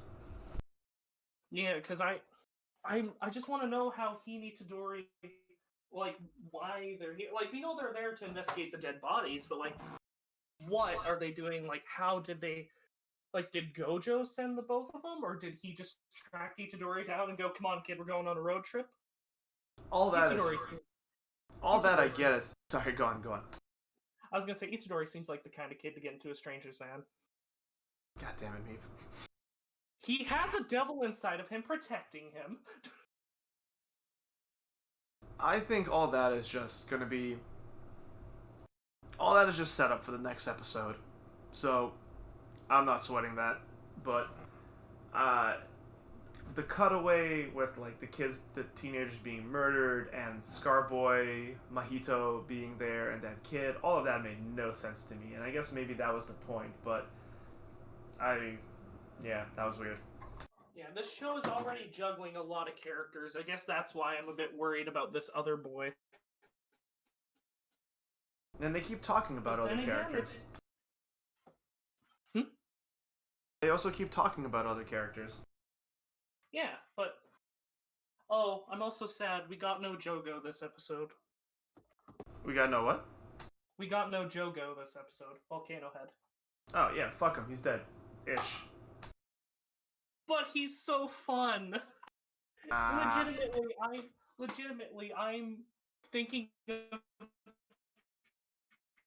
at least giving him my glowing recommendation for the antagonist award. You hated Jogo when he first appeared. I didn't hate him. He's an asshole, but I like him. You were complaining about him more than the other ones when they first appeared. No, I was all about him when he first appeared. You tell us, viewers. Dalaran was really off about him. Yeah, he's a fucking prick. I hate him. I'll have to go back and watch the episode he showed up in with this. Also, when you're saying he was a prick, but I liked him, you're mispronouncing. You're mispronouncing Todo Aoi. He's a prick, but I liked him. His introduction, where he's just like, "I am Todo Aoi, third year of the Kyoto Jiu-Jitsu school, and I prefer tall women with butts. Now tell me your preference. What's your fetish? I don't care if you're into dudes. Just tell me what your fetish is. You can judge a man by that." And I'm like, okay, this guy's an asshole, but I like him. I mean, Jogo isn't a good... He's not even a person. He's not a good being, but he's fun. His fight with his fight with Gojo was fun. Like, that line where he's like, I half came here in jest, but now that I know his strength, I have to stay. I liked that. Jogo was, like, he's just a good villain. I mean, he's got a very punchable personality and face, so he's got that working for him. And yes, the fire and the magma are visually stunning to look at. That fight in the last week's episode was really good, but he's a throwaway villain. He's meant to be the scrub of the group. He talks too much, he's too loud, and he thinks he's hotter than he is. Haha, get it, Volcano? I see him showing up a lot, considering he has the power of 9 Sukuna fingers. I think he's going to be a presence until Itadori gets to that point, then Itadori is going to stomp him. I mean, he can't really be a threat, because Gojo can stomp him any day of the week. By that logic, no enemy in this show is a threat. No. If you remember when Gojo was talking about the special grades, he specifically said that this is a delicate situation. Yeah, but he's still the strongest sorcerer. It's just delicate situation because he has Itadori there, and there's a special grade that has intellect and can hide its presence. It doesn't change that Gojo literally still can't get hit unless he's in a domain. True. But all these special grades do have the power to create domains. We don't necessarily know that. The first special grade we saw could only create miniature one, or not miniature, but incomplete ones. Then again, It was just a baby, which that episode 4 was a abortion gone wrong. Yeah, he was a baby with the power of one finger. Jogo is being set up as the weakest of the group, and he's, 6 fingers?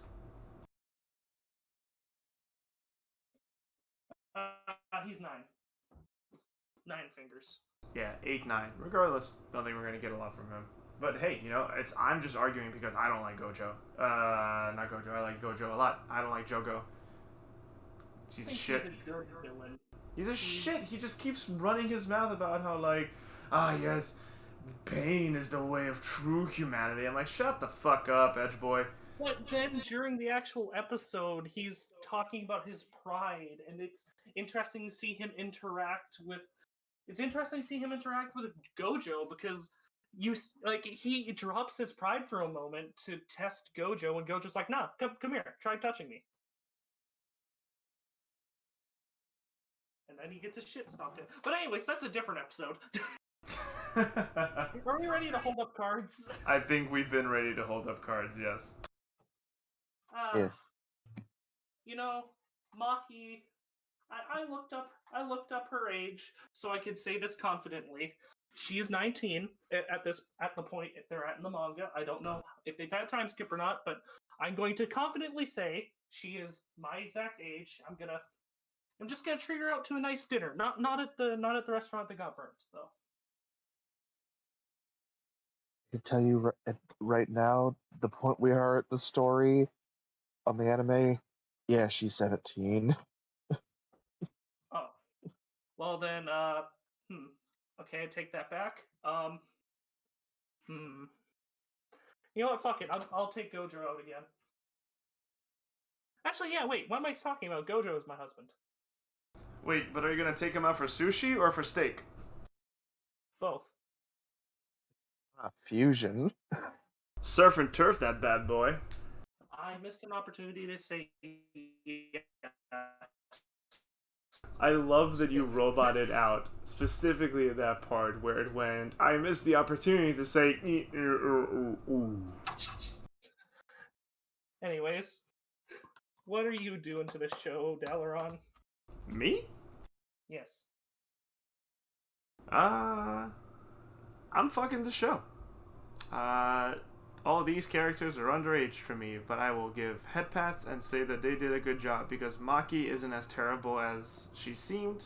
Not only because her sister is far worse, but because we actually get an insight of why she has a stick up her ass because she's gotten she got the very short end of the stick and she works really hard to be who she is.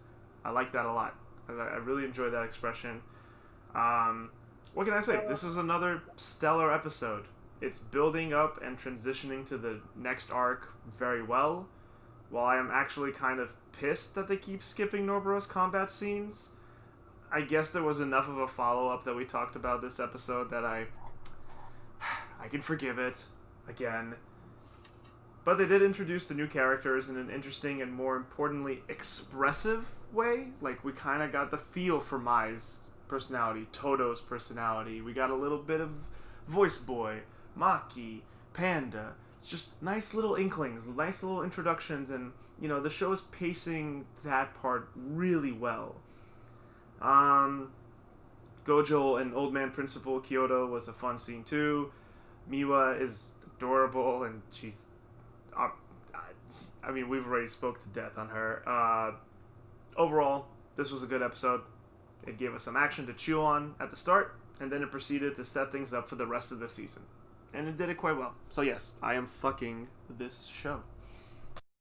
Dalaran, what do you mean there's no of-age characters in this show? There's Miwa, there's the other principal, there's Gojo. You think and Miwa is... men, except Miwa. Maybe Miwa's of age. Miwa seemed to be older than the kids. Unless she's a third year. She might be a third year. Wait, no, Toto's the third year. She might be a fourth year. What about Doctor? Right, Doctor's of age. Gilly, what say ye? I'm gonna fuck this show. I like this show. I'll stick it in crazy. Which one? Jogo. Crazy with a gun. Oh. crazy with a capital G because the G stands for gun.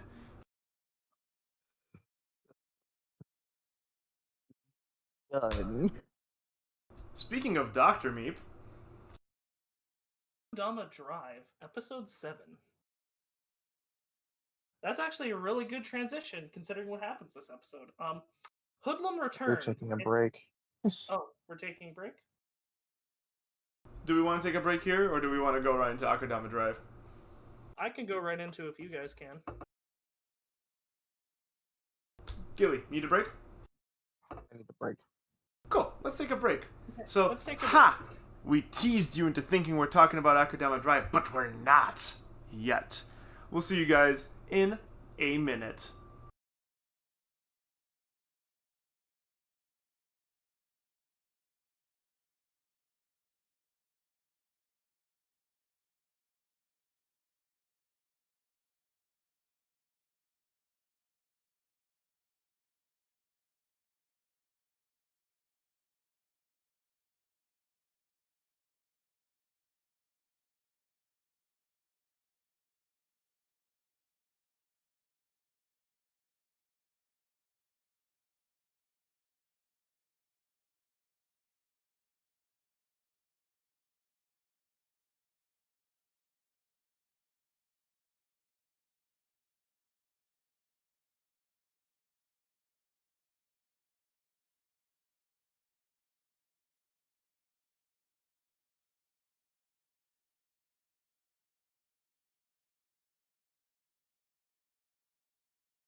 Hello, and welcome back to FMK Anime.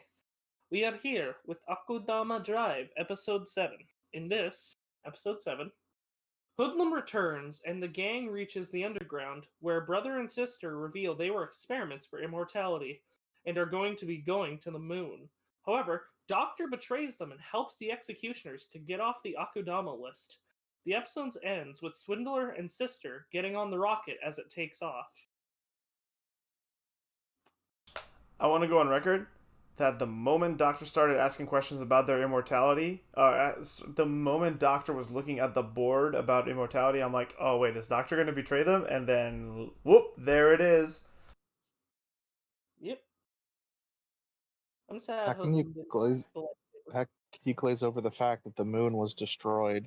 That was already a really long synopsis, okay.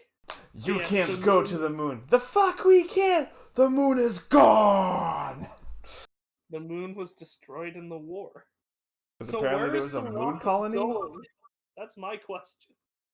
What's the question? I said, where's the rocket going? That's my fucking question. Right? Like, they just blasted off to outer space to fuck all where? Also, how is it that they didn't already know the moon was destroyed? Is it just is there a fake moon in the sky in the city? No, it was a It was hologram. Well, that's a fake moon. Yeah. They kept a hologram of a real moon over the sky so that not to panic people. Which, holy shit, where is America in all this? Is Japan the only place on this world? Or are there other countries? If Japan is this bad, do you really want to know how bad America is right now? I'm pretty sure you can check into Mad Max or the Fallout universe for America's. I am The moon's Sticking gone. The here. wave patterns are fucking insane, I'm sure. Yeah, how is Japan a fucking afloat? It's an archipelago, right? I don't Yeah. know. They destroyed the moon and it stopped the tsunamis. Oh no, no. I guess there is technically less pull from the moons because of how it is now. It would mess with wave patterns, but they probably wouldn't be as high as they used to. Yeah, Japan Yeah. is considered an archipelago. I can't believe Dr. Dr. Eggman's Can't believe plan to Doctor piss on betrayed the Moon group? worked. No, I said I can't believe Dr. Eggman pissed on the moon. I know Eggman had his sights set on the moon in one of the games. I think it was Shadow the Hedgehog. Yeah, it's the one where he's like, Shadow is a bitch-ass motherfucker who pissed on my wife. But yeah, Hoodlum was not back in the shot, and then yeah, Gilly messaged me during that episode, and apparently I was thinking of the preview, which I didn't even think I watched the preview that week. So I guess I just glazed over because I was so sad that Brawler died. and it's confirmed, Brawler is dead.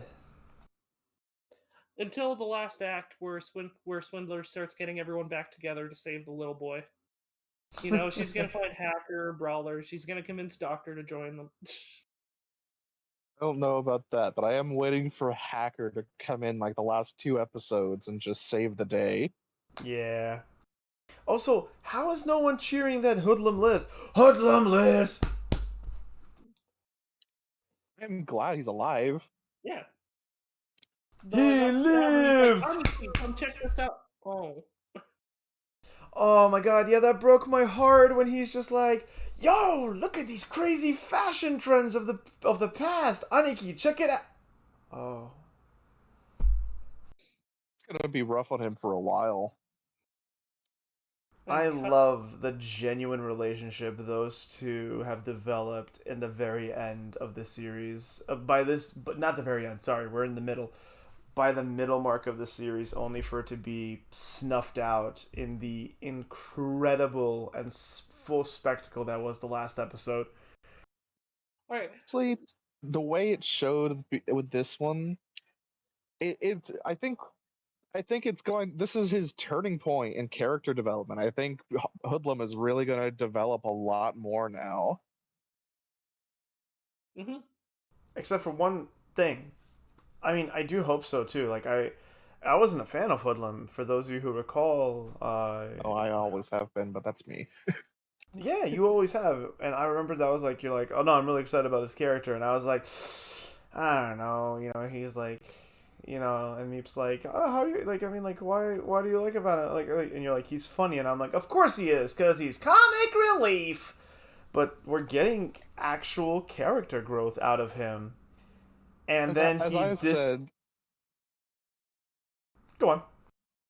I was just saying, as I said, I liked him at the beginning because he was comic relief, but immediately the next episode he showed up, he still was comic relief to a degree, but he was quickly forming a bond with one character that technically wasn't forming much of a bond with anyone. He was just Meathead.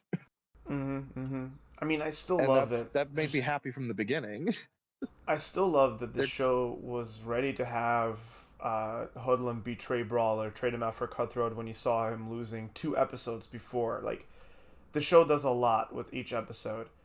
But on the topic of Hoodlum, while he had an incredible entrance scene and that reaction he had when little brother it was just like, people die, it's part of the job, it's not our problem.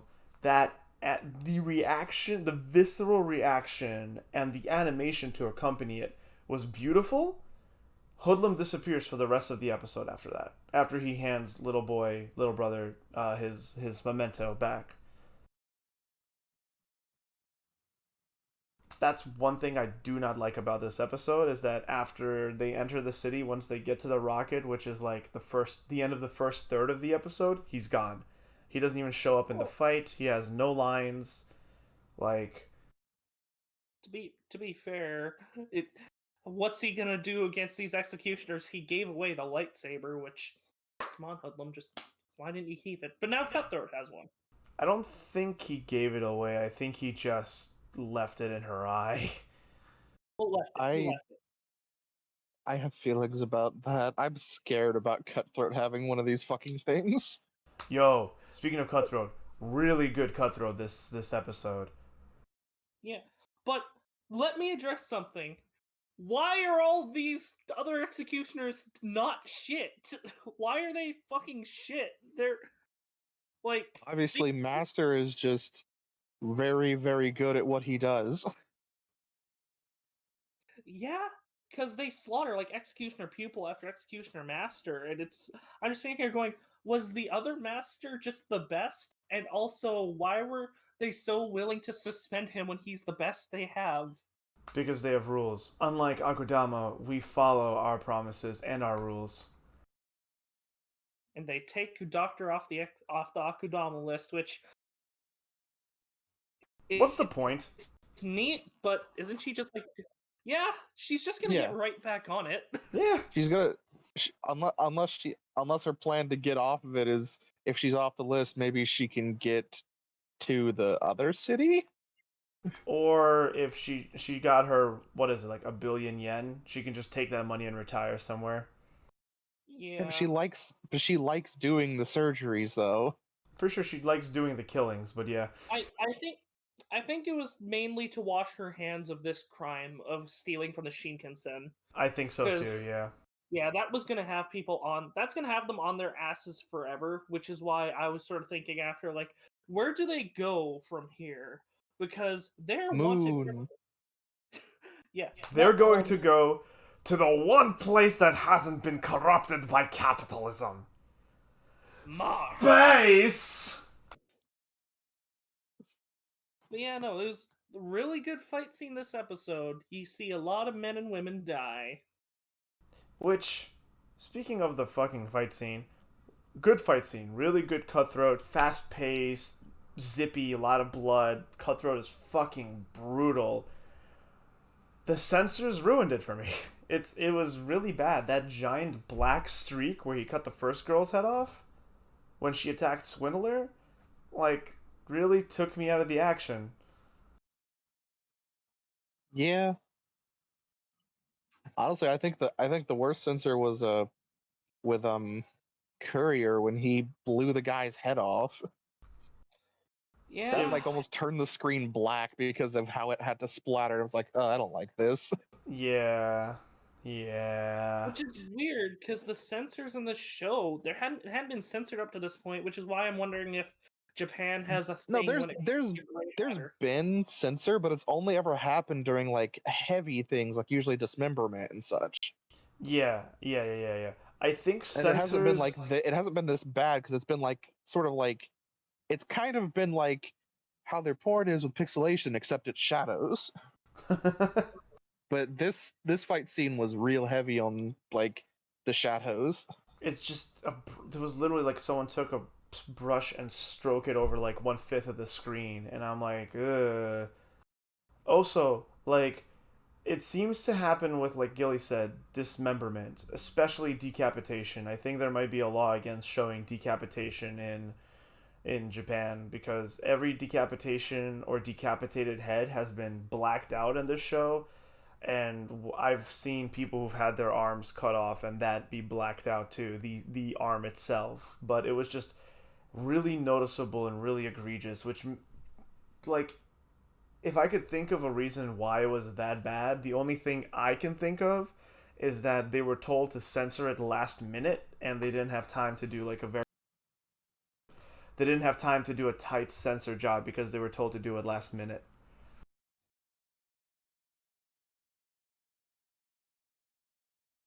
Hmm.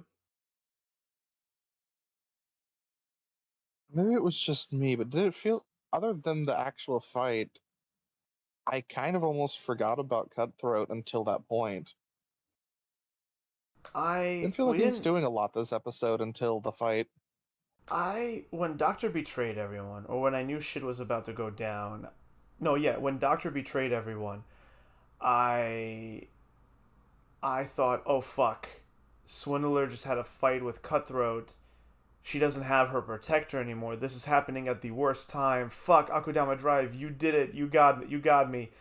And I was, well, the scene where Doctor then throws a scalpel at Swindler because she just doesn't like her, and then Cutthroat catches it midair and then like does that same stare we saw in the previous episode that those eyes that have like his purple eyes.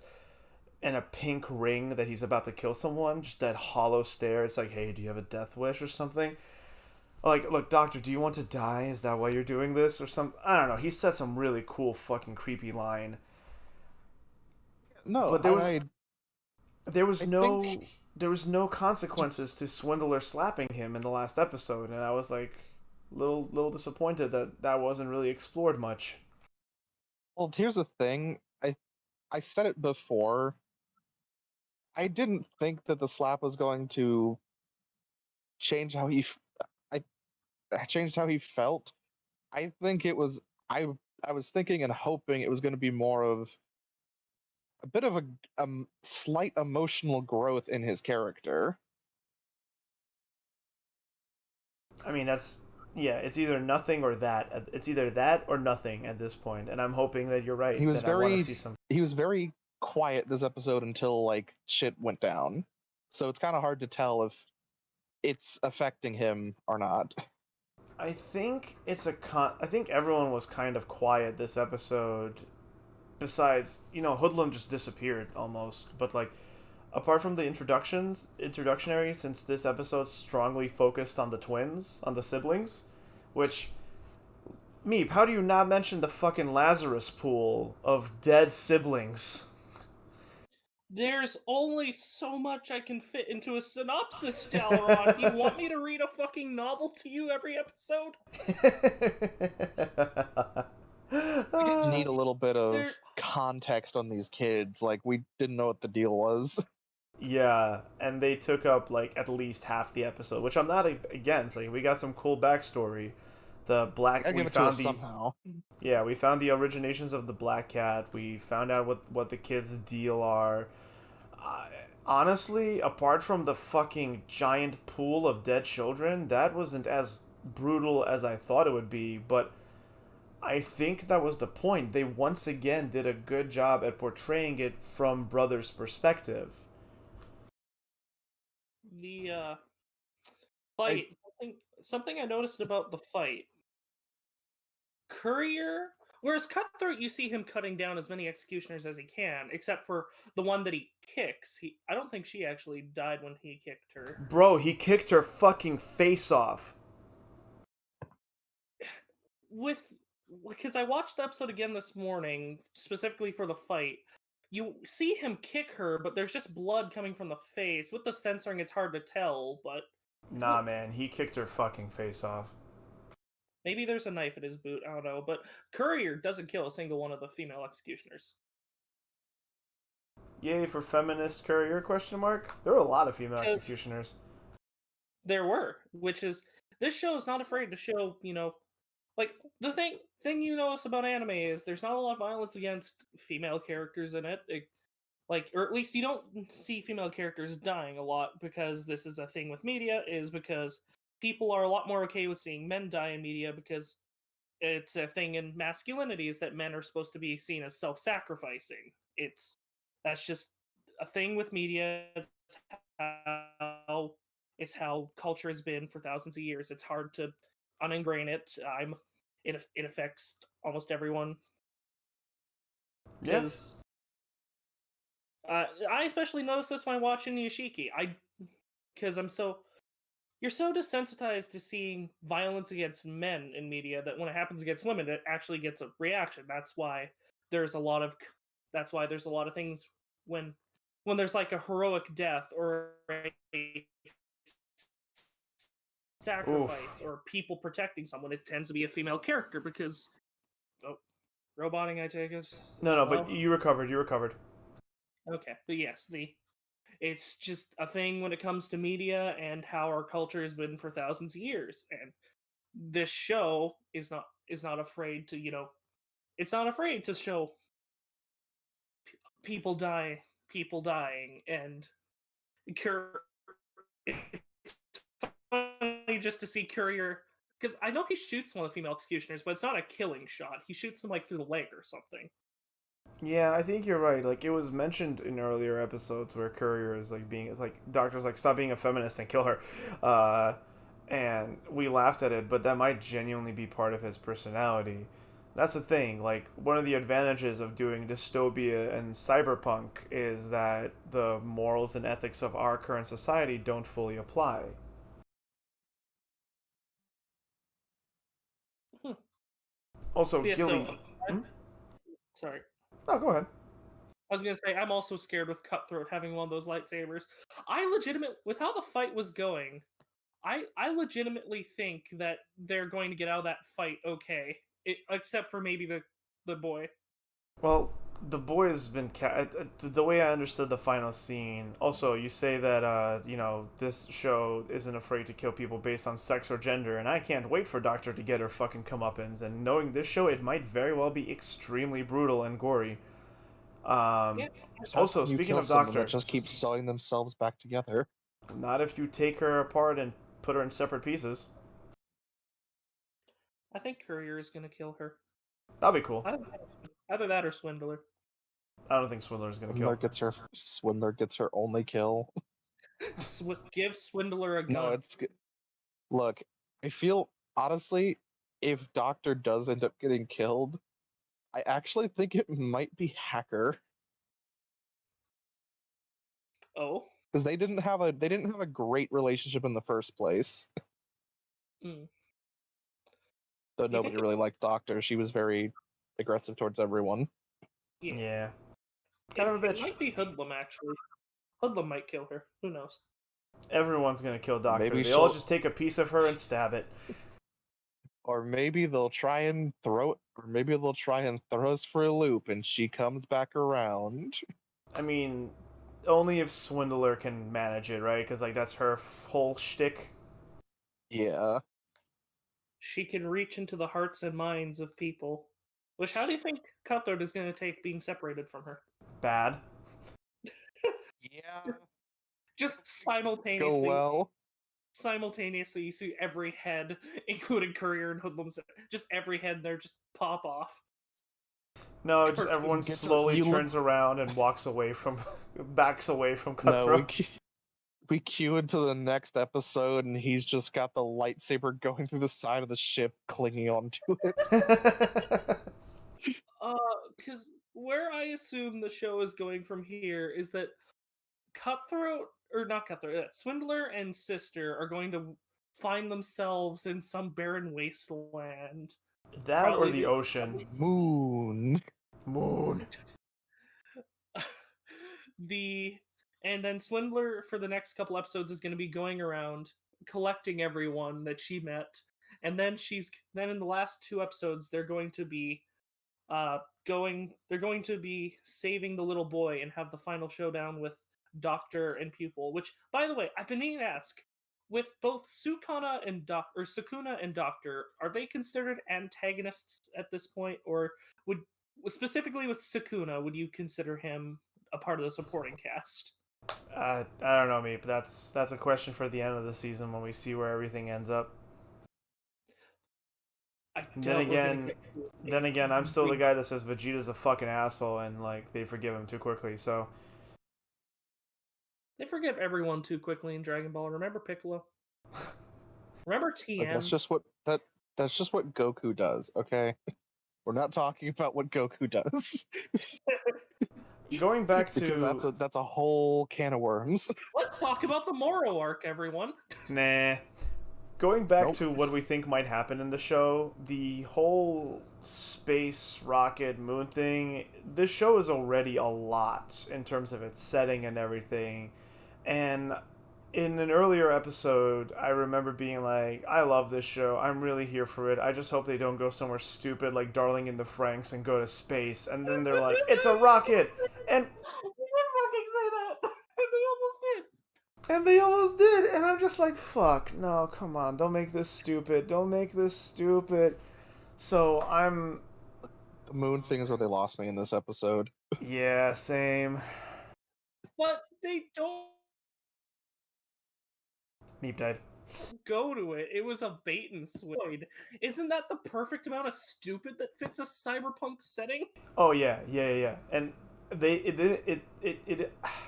the show didn't lose me on it, but I'm back to being slightly apprehensive regarding where this show's gonna go, because while they didn't go into like there are spies, aliens, and moon people who have been pulling the strings, yet they can still go there, and the whole rocket to the moon, fly me to the moon aspect can still go so many wrong ways. This show has the most. I have the most good faith for this show, and well, I don't know if I have. I love Akudama Drive. I've been recommending it wholeheartedly, and we're getting into car territory, so I'll hold off that thought. But basically, all I'm going to say is that made me apprehensive. Perfect.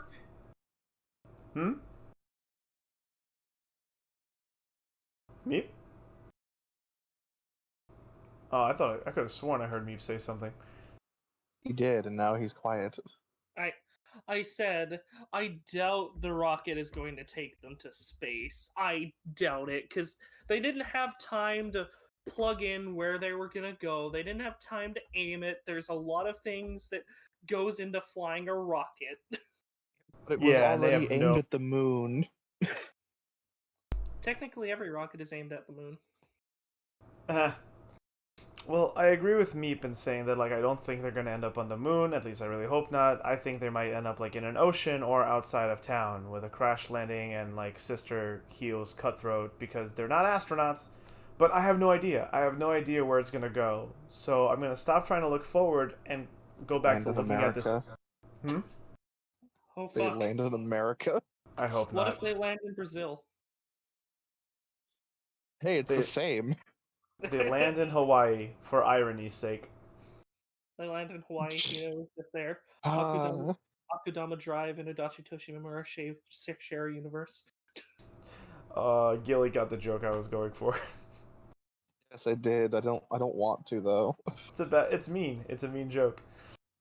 So, in terms of headcanon or theories about the show, in this episode, is Doctor Headmaster?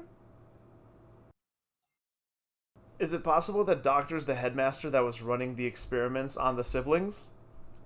What do you mean? I don't think she is. No. Because Professor was an AI. That was where Black Cat came from, right? And that they regained control with the cool techno hat.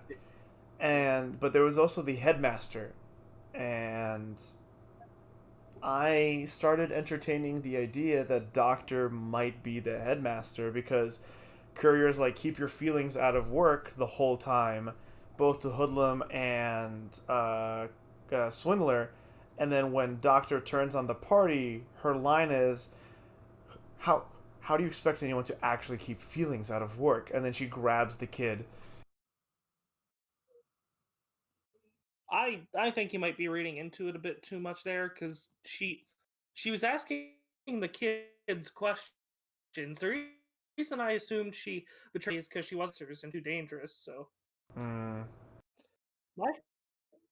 headcanon is that it was she to be after every. Meep, you're just roboting out every other word, my dude. Try to hop out and hop back in. Instead, my current theory is that when Doctor decided to betray the party was after everyone started calling her a bully, and she was like, all right, fuck all y'all. Because that was when she realized that the party wasn't with her. Yeah.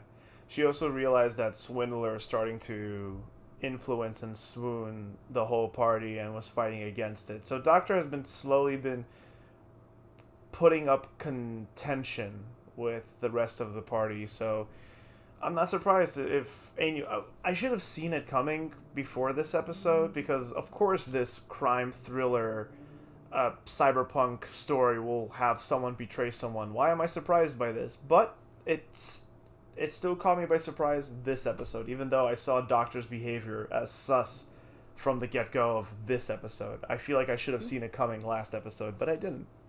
I'm surprised it was Doctor. I thought it would have been Hacker if he stayed around. Hacker has no love for the well, I mean, if they promise Hacker Kyoto, then maybe he will, or Kanto. Yeah, Kanto. Kanto, yeah.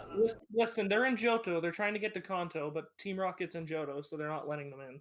No. You gotta beat the Elite Four in Johto first, then you can go to Kanto, and that is Listen, why Gold, Silver, and Crystal is the best Pokemon game. all I'm saying is that Kanto just got Team Rocket out of their country, and now Team Rocket is in Johto. That's all I'm saying.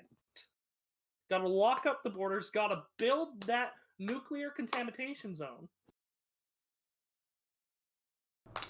So, who else saw all of Brother's friends dying? Because I literally have it written in my notes where um, it's like when they showed all the kids, like all his friends, greeting him in the room, and I'm like, oh, they're gonna kill those kids. Yep, they killed them kids.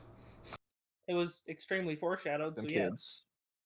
my favorite part about that backstory was like seeing each time there's more blood in the room. Yeah. Which means they're Like, cutting deeper and deeper into him. Yeah, that was the creepy part to me. It wasn't the Lazarus pit. It was the fucking cutting back to the room, seeing more blood, cutting back to the room, seeing more blood. And no one around him, which made it all the creepier. Sorry, Gilly, go on. Hmm? Oh, I thought you were saying something. Oh, I mean, I do have something I want to say, and I feel like I should say this because seeing them next to each other started making me think, and now I'm not sure how to feel. What's on your mind? Am I the only one that was noticing like some sort of uncanny physical resemblance to Doctor and Boss, the one that runs the executioners? Oh, I thought you were gonna say a resemblance between Swindler and the kids, because No. I noticed one between her and the kids when she was hugging them.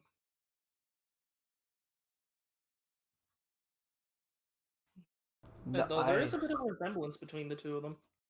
I mean, I think it's just the animation style. They have the same They eye color shaped too, though, which is the thing. No, the they kid's eyes are shaped red, the way they Swindler's are shaped purple. the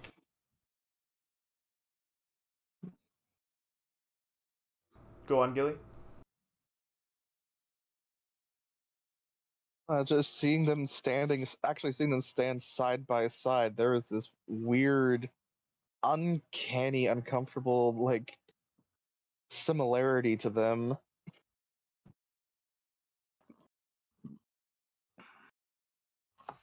Mm. Yeah, it's. I didn't get that feel. I'm not gonna deny you that theory because you know how else Doctor reached them. It would make sense. That's the fun thing about this show, right? Is that like it's so wild, and while its characters are so well written, you can imagine all these like crazy, obscure theories, and most of them will seem possible, if not plausible.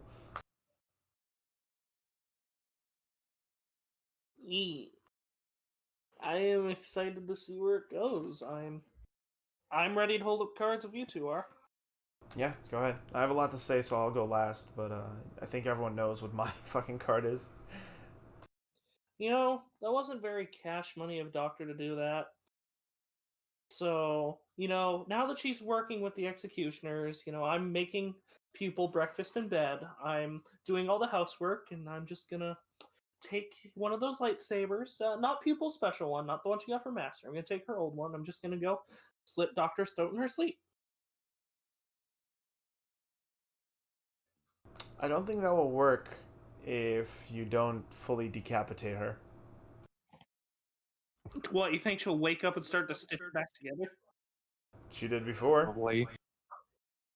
Okay, fine. Then I'll cut her. I'll cut her head off. Then I don't know. I cut her fucking head off. No, I will give. I will give Cutthroat a second lightsaber to dual wield. That's gonna happen, isn't it? That's a scary thought, isn't it? Gilly, what say ye?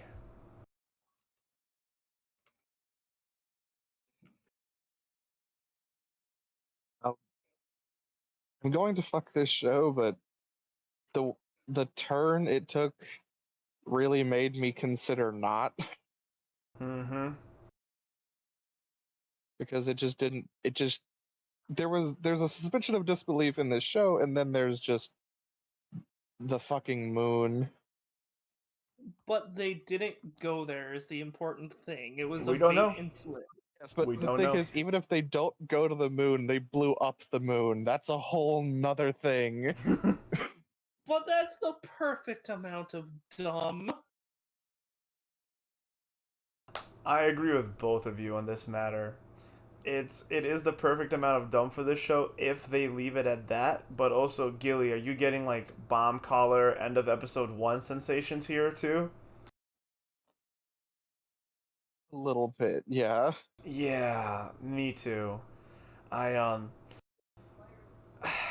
I mean, when they said this is going to be a wild ride, they were not fucking kidding. Like, I'll start off by saying that this episode has once again put me back into that apprehensive stance. Specifically, the end of the episode put me back in an apprehensive stance. Everyone's bomb collars are off.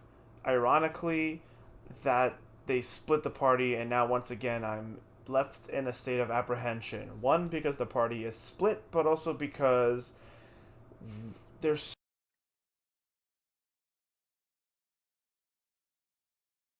sorry, my thing disconnected. Um, the apprehension comes mainly from a sensation.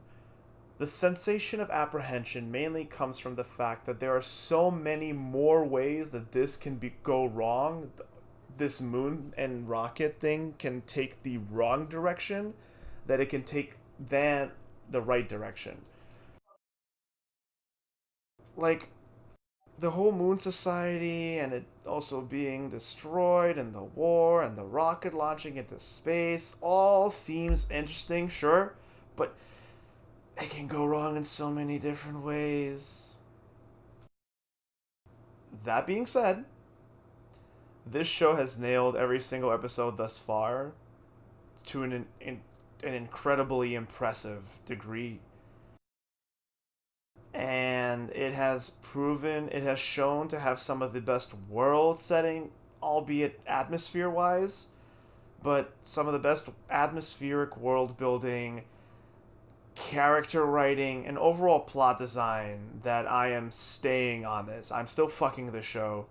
Hoodlum lives, stomp stomp, and he really cares about his Aniki brawler, and he will be missed, though honestly, I agree with Swindler. I am 50, half of me is expecting him to show up in a later episode, not dead, because fuck it, it's Akudama Drive. He's gonna be a robot. No, no, make him a Terminator. He comes back, sunglasses, one eye glowing red. His body and Master's body get collected and formed into a Frankenstein monster. I don't fucking know with this show. There's no it can telling. go anywhere. I just really hope it keeps. It's proven me wrong from the end of first episode. I hope it does it again. Hoodlum disappearing for the majority of the episode after having a strong character moment was pretty weak. Cutthroat got some great cutthroat towards the end. His fight is purely in his style, fast and absolutely he kicks her fucking face off. I feel like we have not talked enough about that. It's because he can't really tell what happens with the censoring of that. Yeah. But thus far, this episode seems to be the weakest, in my opinion. But it was still really entertaining. It's the mid season. They needed to put all of this somewhere, and either they made a whole episode about the kid's backstory, or they made a whole episode about Doctor's betrayal. And I understand why they had to put those. They decided to make them into one episode, and it didn't quite hit each mark. But then again, I am nitpicking at what has thus far been a stellar, outstanding show. So I'm fucking it. Even if everyone was supposed to burn up being that fucking close to the rocket's ignition sequence. Just proves it's not going to the moon. It doesn't have enough fuel. It's not a powerful enough rocket. We'll see. It's probably just a nuke. Why are they boarding onto a nuke then? I don't fucking know. Because those kids are dumb. The kids are the plutonium. Yes. Speaking of dumb kids, No, I just wanted to say one thing before we move on to the show that won't be named. it will be named. I'm on a different planet, I guess, because I am loving the show. I loved every bit of this episode. I thought it was one of the better ones. It was just what it needed to be. The censoring was a bit weird, but I can forgive it. I've seen Tokyo Ghoul do worse. I loved this episode, and it was just the perfect amount of dumb with, we're going to the moon! No, the moon's destroyed! Get on the rocket! Get out of here! The perfect amount of stupid. There was a lot of good expressions from Brother too, like a lot of cinematography and the art direct, like the everything was really pretty this episode too. Just the Brother's eye watching the rocket fly out of the expo center was just But yeah, speaking of dumb kids, Kuma Kuma Kuma Bear, Episode 7. Fina and Noah and Yuna go to the capital, meet Noah's family, and Yuna introduces them to foods. I wish she would have introduced them to death instead, so I didn't have to hear the same joke repeated over and over. Kuma rival deska. Fuck off. Kuma rival deska. Fuck off. It's so cute. You're my bear rival. You're my rival of bears. You're my bear rival. All you did was get rid of the word of. So cute. Meep, won't you be my Kuma bear? Kuma rival deska.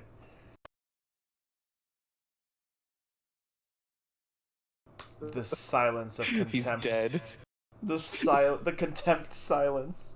Hold on, I need to search up how you tie a rope. You needed the new song? Let me find that for you. I actually have that saved. Thank you. How do you two enjoy this show? How? It's like getting your balls tightened. Each episode, they just tighten the zip tie another notch. It's not fun. It's boring. So, Gilly, did you appreciate that in the traveling bear house, it's still a Japanese house and everyone has to take their shoes off before entering? That was funny. It's great. Also, this whole episode.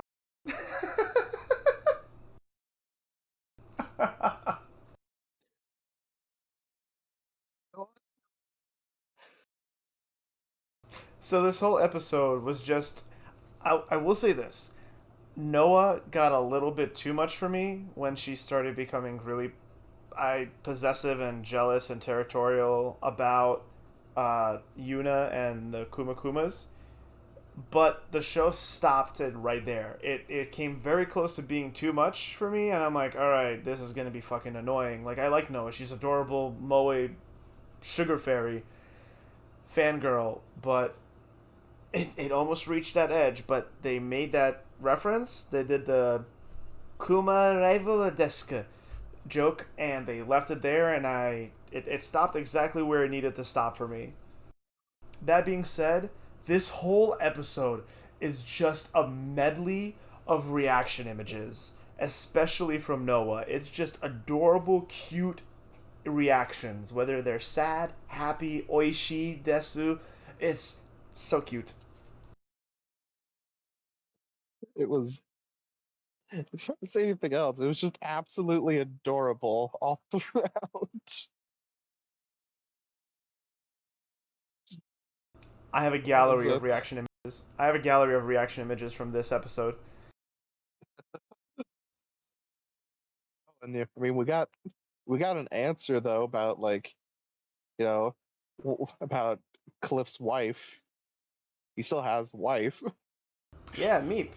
I'm surprised you're not talking about how hot and Ada her mom is. What when Yuna makes the joke that she looks incredibly young after she's always been nobles only want little girls for wives? No, I didn't like that because I hate his family. I hate his family. They're boring and they're. Ugh! It's just the same joke in stereo. That's all it is. That's all the show is. It's the same joke in stereo. Ada. It's like I'm just watching a Family Guy compilation of Peter beating up Meg. It's the same joke every time. You don't like hamburger? No, because they've done that joke in multiple other episodes. It was never funny the first time. Why do they think it's gonna be funny now? Oh, it's new food they don't know about. Oh, they love the food. Where's the joke? There's no punchline. It's nothing. It's a blah. Speaking of food, there Yuna goes again, fucking up the local economy. Yeah. Time to bring more food. I actually liked that this whole episode was like. I like the food focus. It's anime has finally figured out what everyone can. Well, I guess not everyone looks at Meep across the table. I have a gun. What almost everyone can get united behind, which is good food. Food doesn't even look that good. That is true. The food isn't like incredible, but the art style of the show isn't hyper detail. If you want good food, watch Food Wars, an actually good anime.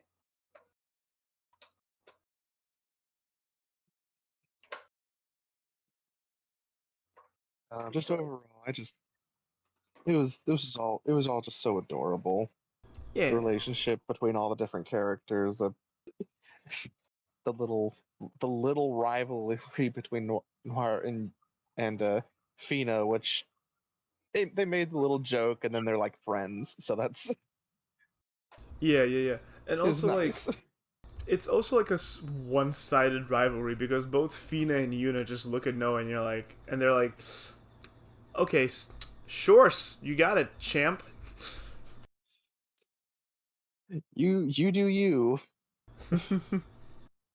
Speaking of other characters, we get introduced to Misa, Noah's friend and also like noble girl, and I really like her design.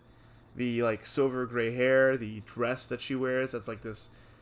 I wouldn't call it navy blue. This kind of like twilight blue, twilight periwinkle. Like it's really nice. I like it.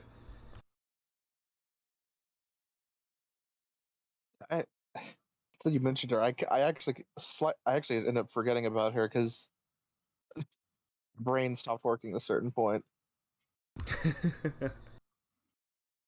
She wasn't that important, but and they kind of she felt a little shoehorned in. But again, like I don't take this show seriously, so I'm just like I she was pretty to look at. Her design is really good, and I'm just like, oh yeah, cool. Welcome, new Kuma Bear.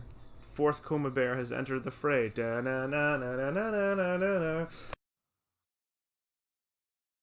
We have also got another character that's around Yuna's age. Her, I was less. I'd hardly call anyone in this show a character. I. More like caricature. As for. God, I really hope my mic isn't picking up my heater just going beep beep beep beep beep beep. Ara's older sister, the Sia? Don't remember how they pronounced it.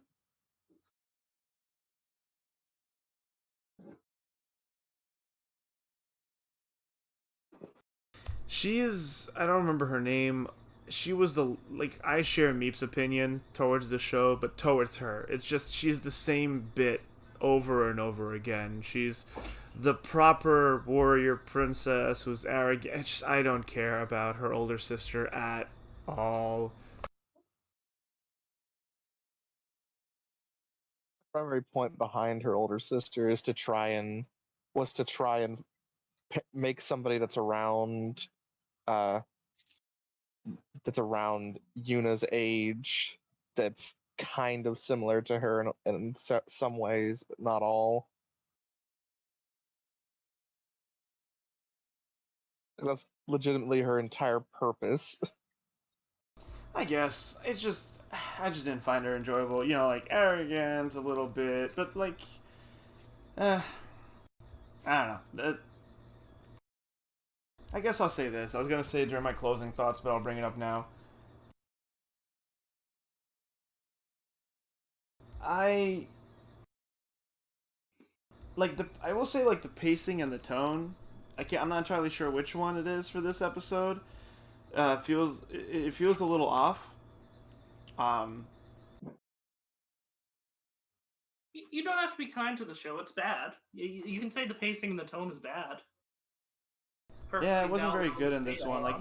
I feel like they spent more time on things that didn't really matter all that much, and they could have focused it on elsewhere. Like, they spent a bit too much time making Mama Noble seem smart and intimidating when everyone should be, enamored by, Yuna and the food and everything. It's just, they gave so much time to her, establishing herself as, this big character. I didn't really care about the mom or the sister, but fuck it. We got cute Kumas, cute little Kuma bears, which are the little Moe girls, and some fun interactions and some fun food. Eventually, after taking heroin so many times, you're supposed to get numbed to it. It's not supposed to do anything for you anymore. How have you done 20 heroin shots and still get a kick out of it? That's my question to you. He's so angry. He's so angry. I am upset. He's so upset. He's angry because he hasn't accepted the Kuma yet. With Ikebukuro, I understand someone liking it. I don't. I think there are poorly done things about it. With this, I just think this show is bad. And I don't get how you two are getting enjoyment out of it. I'm happy you two are, but I don't understand it. Hamburger. Fried potatoes. Half the things in the show aren't even cute. So, boom, throwing it out there. You just don't like Moe. I need it after the garbage you make me watch. You can still watch this show no matter what happens to it. No one's stopping you. I'm still watching Tabi Tabi. Honestly, apart from my closing thoughts, I really don't have much to say about this show. Wait, I do have one thing to say. Is there as a New Yorker, Yorker, to say about this episode for you two? It's funny before, and Meep, you did the right thing. You did the right online courtesy. You're like, oh, I said what state you're from. I don't know what from. happened to Dalaran. Huh? Oh no, I was. My hitman got for him. Huh. I don't think you guys could hear me. I was being the recording was picking me up, but you guys didn't pick me up. Oh.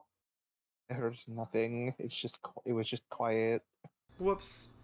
Ironically, even though I was just quiet, you guys were saying things almost like responding to what I was saying, so I only realized it when you just brought it up, Gilly. Yeah, I too don't have much to say about this episode, other than my closing thoughts, but I do have one thing to say. So, Meep, it's actually slightly ironic, at least coincidental, that earlier in today's FMK session you're like, oh shit, I said what state you're from, I'm sorry, and that's the correct internet etiquette, but no worries, because I was gonna out myself anyway. As a New Yorker, specifically a New York Cityer, the pizza bit resonated with me. And I'm like, yes, you gotta get the right sauce to cheese ratio, the crust has gotta be crunchy, but not hard or brittle. And then Yuna's just like, yeah, it's a pain in the ass to make. And it's like, that's right, it's a good pizza. Some good pizza. It's a piece of pie. It's a good pizza pie. Gentlemen, shall we hold up cards? I think so, yeah. Kill it. Kill this show. Fucking end it. It's my card.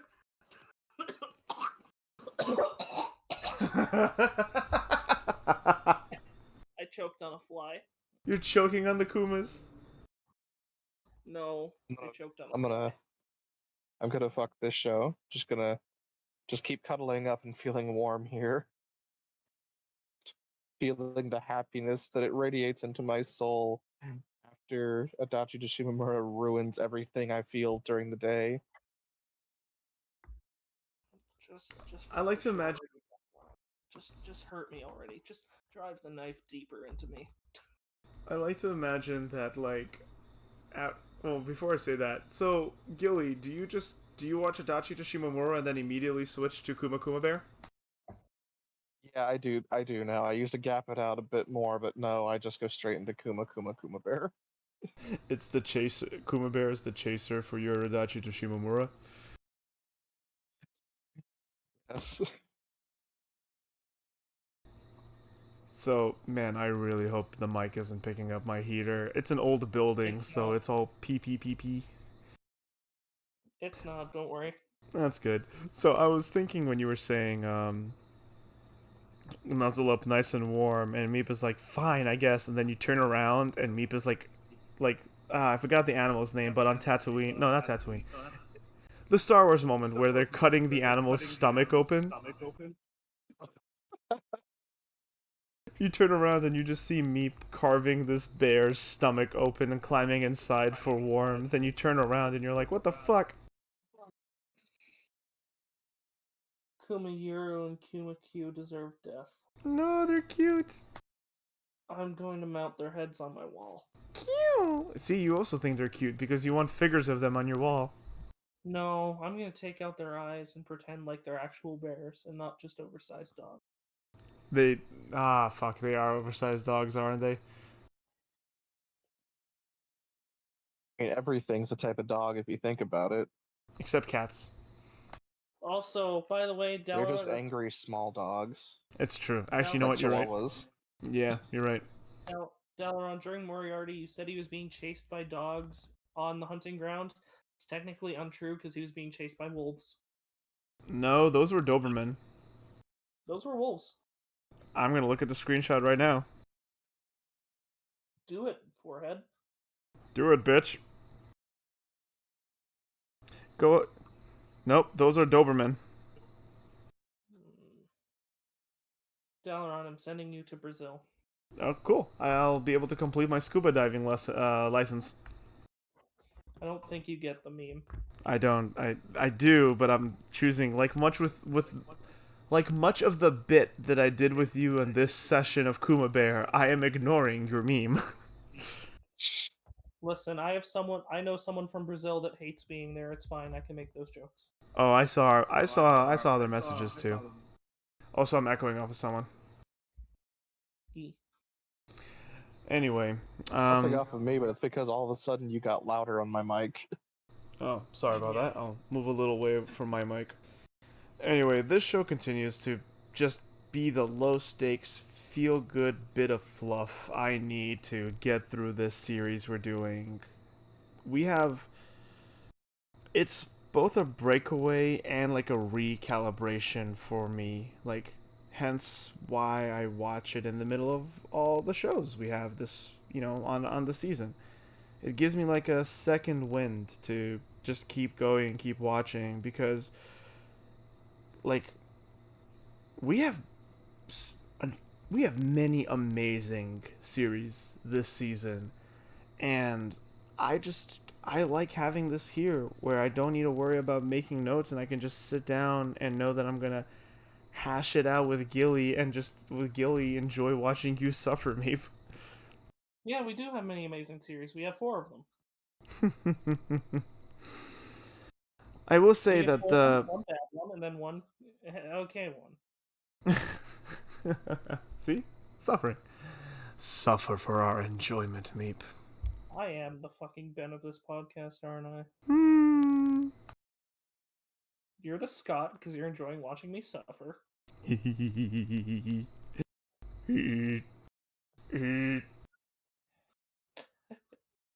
Anyway, my At least voice is failing me, and so is my sans laugh. So I'm just gonna wrap up and say that, yeah, I complain about the pacing and like that this episode, tried to give attention to things that I don't think it should have been giving attention to. But at the end of the day, I remember, who cares? It's just a feel-good show, and I'm gonna continue enjoy the kumas and the food. Fuck. Here's an eggplant. When I was typing in your vote for fuck, I put it in all caps on accident because in my mind I was thinking fuck.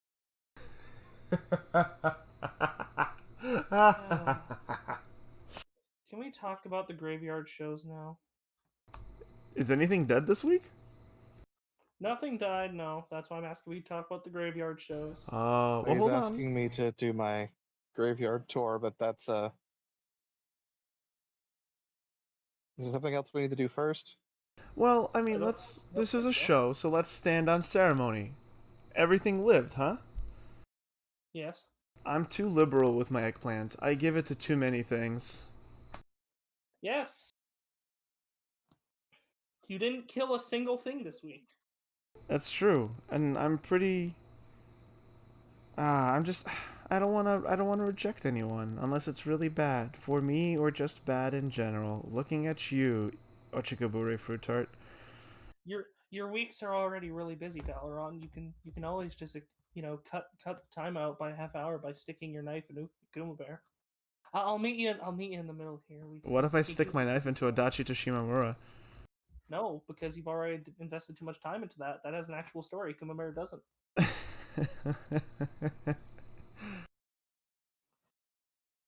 But I want to see her We, buy we, all can, the cheese and all the we, potatoes.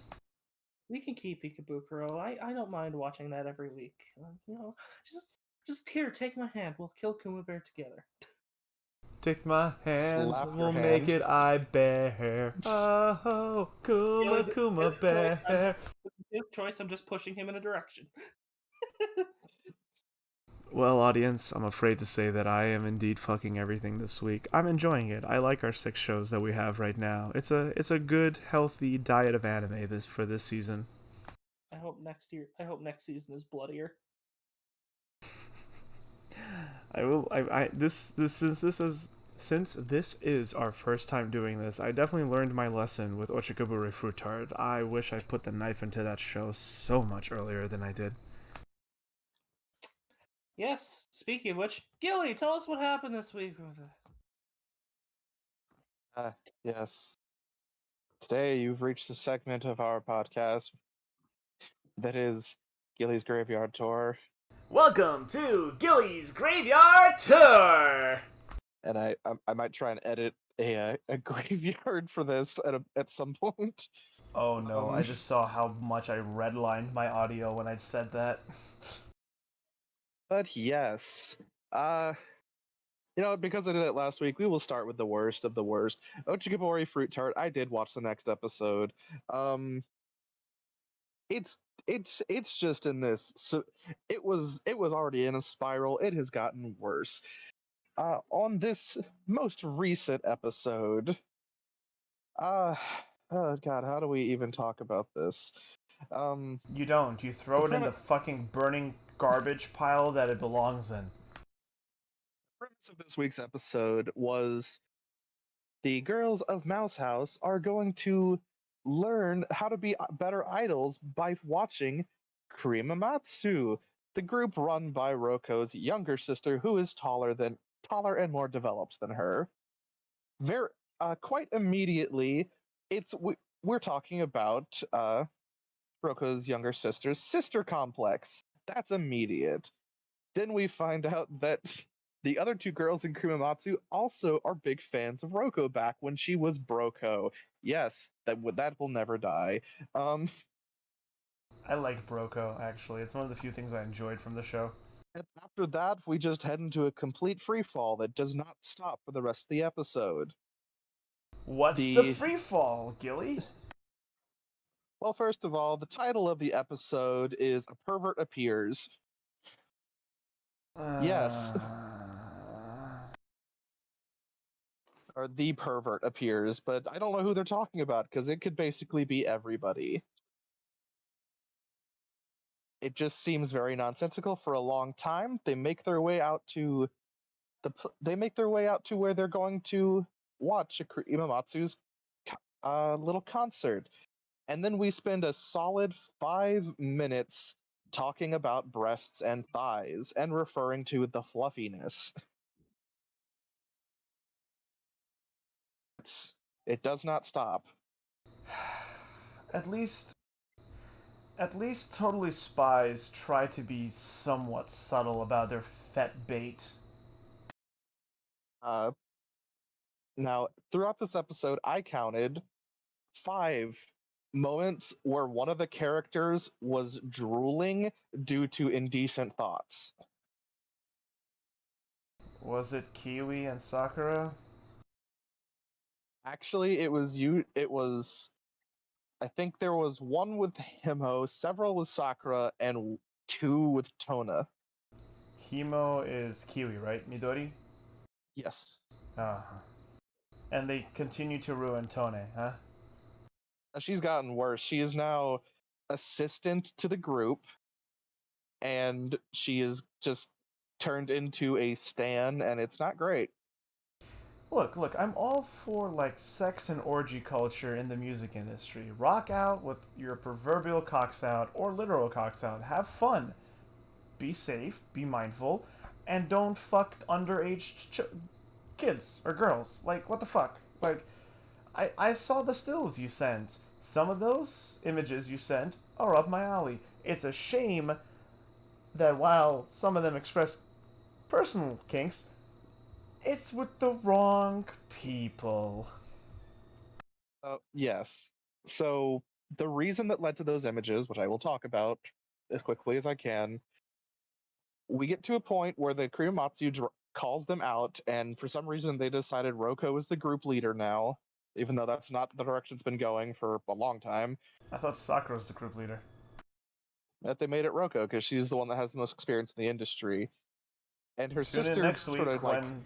Tune in next week when that ambushes won't be her, the case. saying, and my older sister's my cute older sister is going to say a cute line, and she can't figure out what to say, so she says, Roko likes Loco Moco. I actually laughed at that. That was fun. And then she says it again, and then we fade back to the mouse house where she is embarrassed out the ass, and she stands up and says, well, all of you say a cute line. And she starts pointing at them, and all of a sudden it just becomes pure fetish, where you see Sakura talking about you see Sakura turning all red faced, and it shows Roko in a one piece swimsuit, and it's just upper arm or even armpit. Why? I can't believe I'm saying this, but can you tell us about King's Raid? No, Gilly, don't stop. Tell Dalron as much as you told me last night. No, I really don't think you should, because then we'll get demonetized. It's just it's all just fetishes, and the only one that's not bad is Hayu. She's real cute and red in the face, and it's her whole thing is like the whole innocent girl, like it can't be me, can it? It's It was so actually adorable. Hayu is still best girl. Yes, Okay. he's like the only saving grace to watch the show. Me, if you want to tell us about Noblesse. You know, I was gonna say it's not gonna be much better, but it actually is a lot better. But Gilly, continue. We'll wrap. We'll just end Ochikibori Fruit Chart on that because there's not much more to say about it. It's just it's rough, and I'm still watching it, but it is rough. Well, I already know. I watched the preview, and it's gonna get worse. So, two questions. One, why are you continuing to watch this filth? It's just me. That's what. Yeah, why are you still continuing to watch this absolute garbage? As I explained it last night, it is a train wreck and I can't look away. Okay. We'll move on to something, Okay. less painful, which is saying something King's Raid. No, Toby. Let's do Toby first. Hold on. Before we do Are you sure that, you want to do Tabi first? Yes. before we do that, my second question for Ochikaburi Fruit Tart for you, Gilly. Was there music in this idol music show? There was, and I actually thought it was really good, but it wasn't from the main group. It was from the Krimamatsu group. Our primary cast still has not done another song. That's egregious, but I've come to expect the show to be bad, so at least we got some music, and if it's good, I might check out the I song. I didn't like the choreography for the dance, but the actual song I quite enjoyed because it had the very beginning of it had a bit of a rock pop intro. It was nice. You thought it was going to be one of the best of the season, Dalaran. No, I didn't. You keep saying that every week. After episode one, I have the audio. You said this can be one of the best shows of the season if it goes well. Oh, okay. I thought you were bringing up like when I was trying to pick my lock. The first episode with its wholesomeness and comedic timing and comedic animation and just overall just like good voice acting. I really thought we were gonna get something really fun. I thought Ochikabure would take Kuma Bear's place. Fuck no. It's literally devolved into it kind of was heading there, but then it has perfectly devolved into absolute fetish bait and nothing else. I'm disappointed in the show. Tell me about something else before I start talking about Magetsu Warhead Zerst. Let's do Toby because both of us have seen that. Did you make a synopsis for Toby, or do you want me to give a synopsis? I can go over it. Okay. This week's episode of Majo no Tabi Tabi. I don't remember episode numbers. I forgot to write that down, but that's why I just say this week's. It's episode 8. So, first of all, before a full synopsis, Dalaran, you would have been upset within the first few seconds because she's talking about who is this beautiful, magnificent witch riding across the skies. Oh, it's me. It's me, Elena. Fuck off. That's immediate. That's right in the beginning. It's right in your face. It's open with that for the last 7 episodes. How are you not expecting it? Because it hasn't been for every 7 episodes. It's happened for half of them, and each time it's usually a bad episode. A, B. Like, Dio gets away with being an arrogant, self-loving cunt because he always gets his shit rocked at the end. Elena, on the other hand, I don't want to get her shit rocked, but I also want her to earn her arrogance. But she gets her comeuppance this episode. But yes, on this episode, Elena, as usual, has made her way into a new country. As she does, she, making her way through the streets, sees a lot of dolls, not a lot of people at first. Just a lot of dolls scattered throughout the streets. She sits herself down onto a bench to have a nice little piece of bread as she hears another witch talking to a group about the Ripper, who in the past several years has what was the term they used? Taken many women's lives. Yeah, taken many women's lives.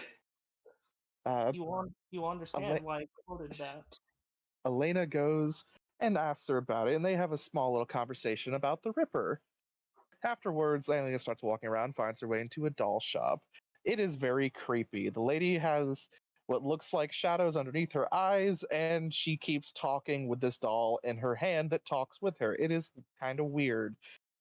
We have this very interesting focus on Elena's hair as she walks out the door. This becomes important. But you can't tell it at first. Fast forward, we're at a hotel where Elena is getting a room. She sees another doll. She's not a fan of these dolls at this point. She makes it up to the room. There's a doll in the room. She puts it in the closet, as I probably would, because at this point it's just creepy. And she does her normal things. She gets ready. She reads a book and she falls asleep. It's adorable. When she wakes up, she now has a bob haircut. Yeah, she has the same haircut as Saya, and it's so cute. Does this As episode have as we anything to find do out with as Saya's the fuckery? no, as the witch from earlier she talked to, whose name is I can't, it's fucking like Sheila from the spelling. Yeah, it's Sheila. I do As want we to hear the find out, Japanese pronunciation of the Sheila. as we find out, taking of women's lives meant the Ripper has been stealing women's hair because their hair is their lives. Female mangaka, Not, by the way. I'm throwing this out there. Yep, I mean, I saw that coming the moment you mentioned that she's making dolls and to talk about her hair. I'm like, yeah, she's making voodoo dolls from people's hair, right? Yes. yes. They find out that the doll in the room was enchanted with magic, and it's what took Elena's hair. Yep. They through just a few different methods, interrogating the guy that owns the hotel and finding about the secret black market sale where they sell dolls. Because yes, as they go down there wearing dresses and little masquerade masks, we go through a list of dolls. The first three they show, I'm fairly certain they didn't say it, but I'm pretty sure they're sex dolls because they're human size and they're dressed up in lingerie and bunny suits. Yeah, Sheila even makes the joke, don't get mad at them. They're innocent auction goers. When the first doll comes out, God, they're making it so hard to help them. What? No. She said it's hard to. They don't know what they're doing, and then the auctioneer said it's made from real hair stolen by the Ripper, and the crowd Oh, gets more excited, and oh. that's when she says, "It's making it hard to help them because they know where it's coming from, and yet they're still excited." Yeah, And I'm not Elena, gonna lie. This sounds like something I would not have enjoyed. You wouldn't Elena, have. Elena continues to want to commit murder.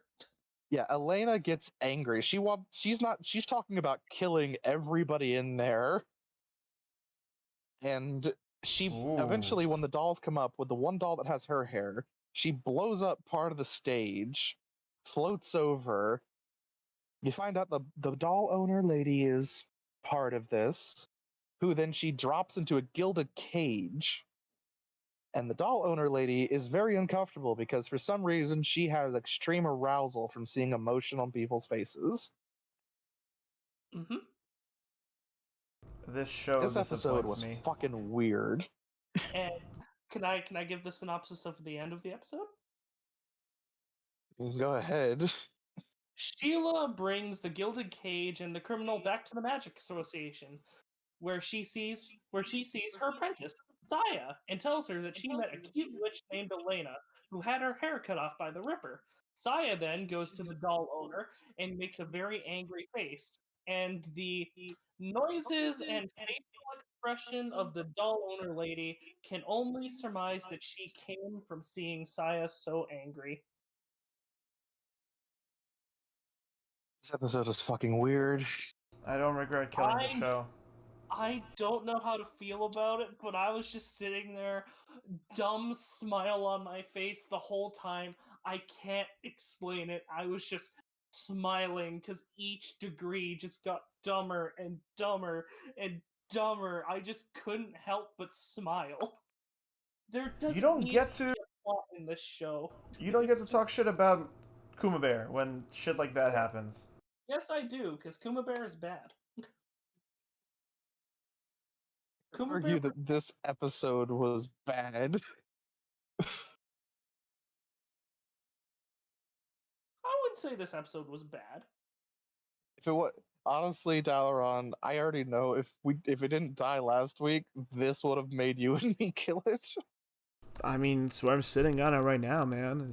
That doesn't sound enjoyable. It sounds predictably cryptic, or the storytelling I already saw coming a mile away, and then they added extra unnecessary, like, sexualization to it. Oh, and of course, she didn't keep the short haircut. She used spells to reattach her hair. Yeah, I figured. Also, like, even that, like, I'm not surprised by, like, even that, I'm like, she probably used a time reversal spell or something to get back to it because she loves herself so much. Tell me at least this. Was this episode pretty?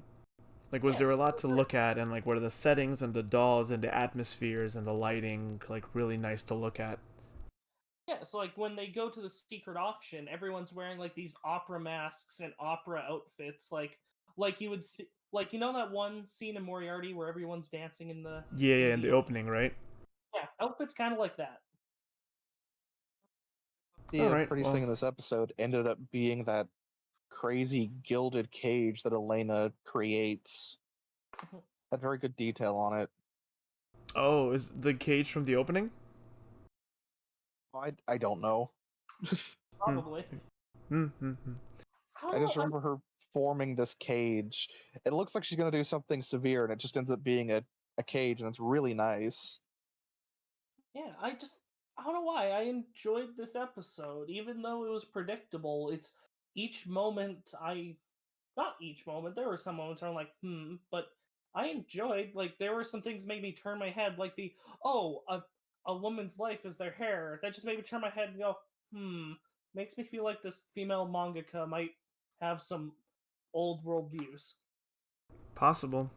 I mean, I also think, the artist and its art there should be a level of separation between the two, but I guess we'll see at the end of the season if you guys continue watching it. I I think mean, this is the manga Sailor I'm gonna Moon. keep watching these shows only for this purpose Okay. at this point. Speaking of watching I mean, shows, can I talk about Zurst? I was gonna say I can't make myself watch that one though. Oh, well, then let me talk about Oh, Zurst. Yeah, well, that one's all dedicated to you. I'm sorry, I can't. It gave same. me So, headaches. After so, wait, after you talk about Zurst, we'll do Noblesse and Kings right as well. okay, and then we gotta wrap up because we're starting to run late. So, and I hope everyone's enjoying this part because it is fun to just casually chat about the shows afterwards. Um, but yeah, Magetsu Warhide Zurst, episodes 5 and 6. I don't have a pre-written summary, so I'm trying to see if I can be witty or clever off the bat.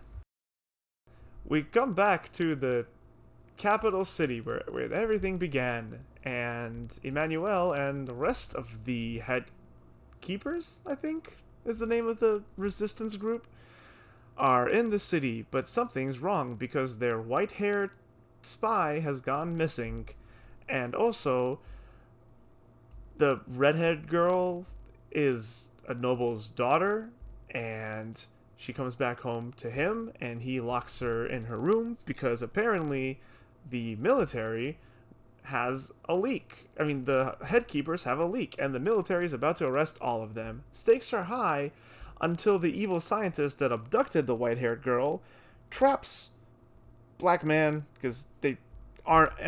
Aaron, I think, is his name, but he's one of the few people of color in the series, as well as Benjamin, the other person of color, in a room with all the experiments, and he releases the girls, which are actually monsters, much like the little girl's sister was obviously turned into.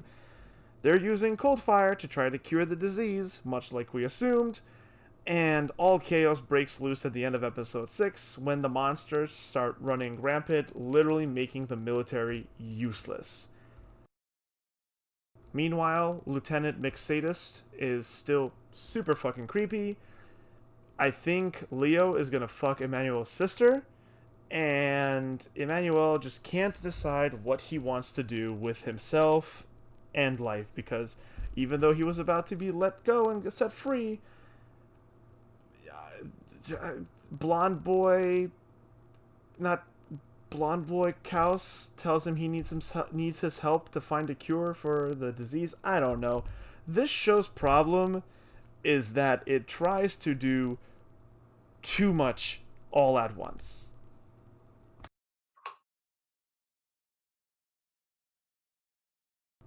and I'm still going to I watch could see episode that. 7. What was that, Gilly? No, I said I could see that. I mean, I said it before. It gave me a headache because there was so much to try and process at once. I mean, the 2 timelines with Emmanuel and Leo Kato was already a lot. When they added the 3rd timeline with the spy, then it got really weird. Even weirder. But she's dead, and she's now a monster because the diet is doing some crazy human fucking experiments. And for what reason, I have no idea. Wait, the white-haired girl with black skin. Mm-hmm. She's dead. Okay. She's not dead. She's a monster, like the little girl's sister was.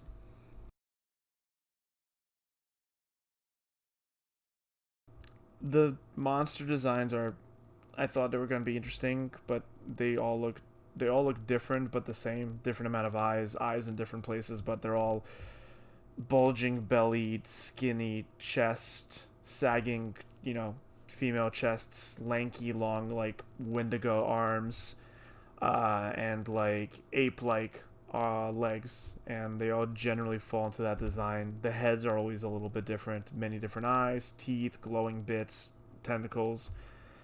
Um,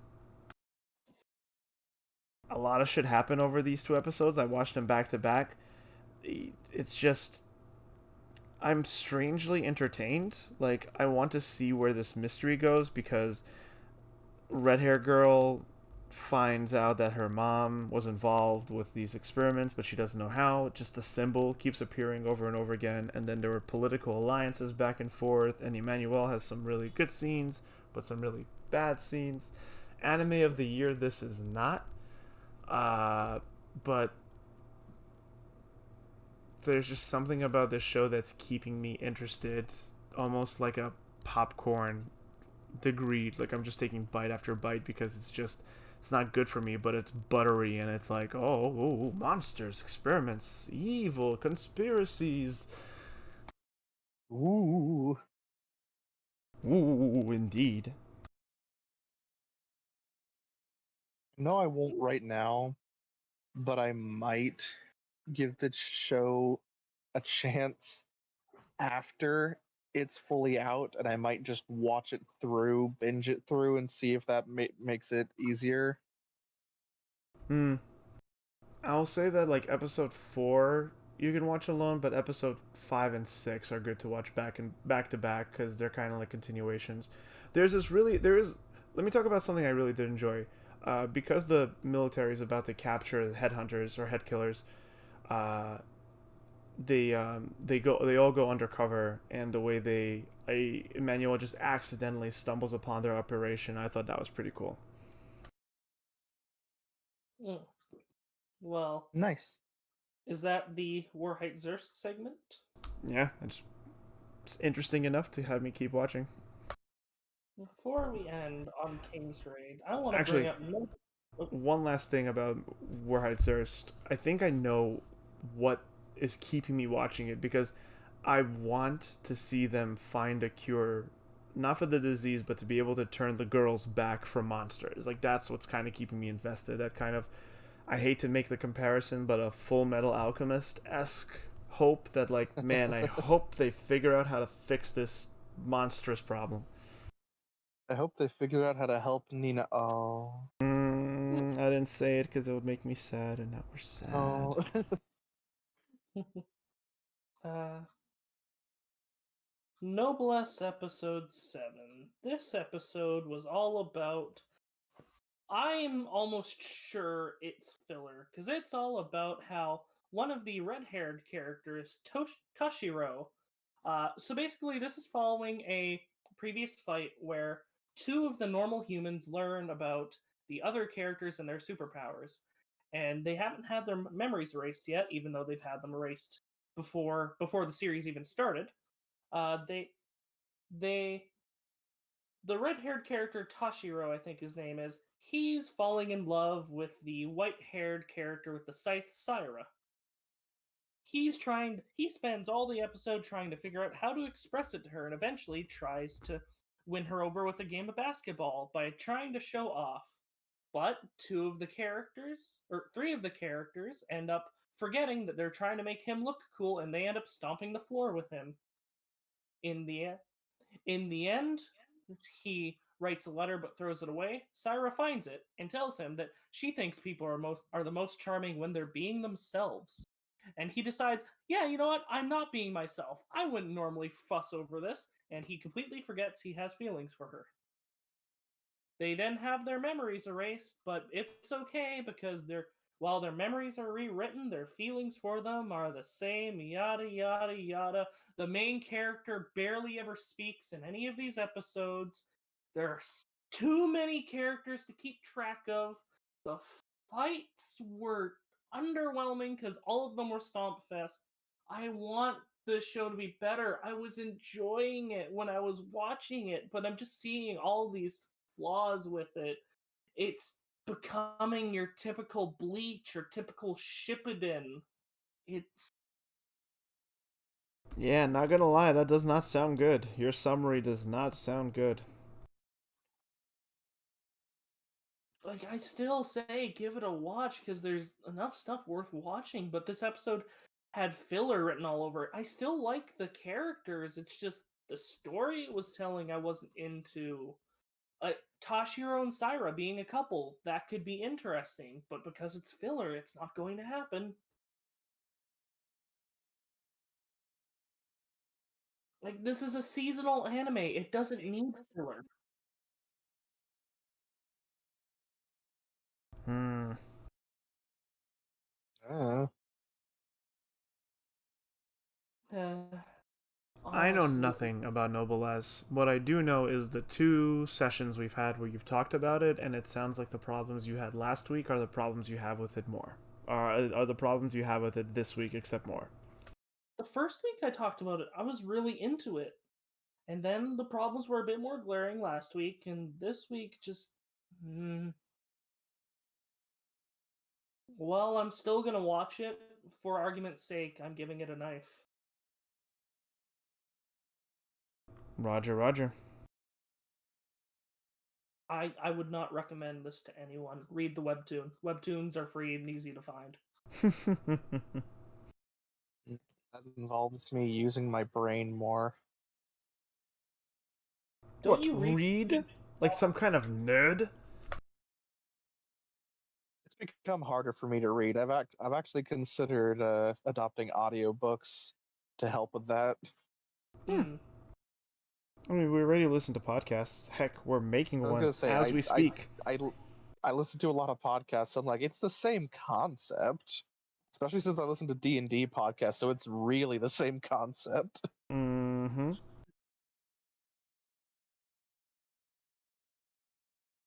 Tell us Is that your king. noblesse meet?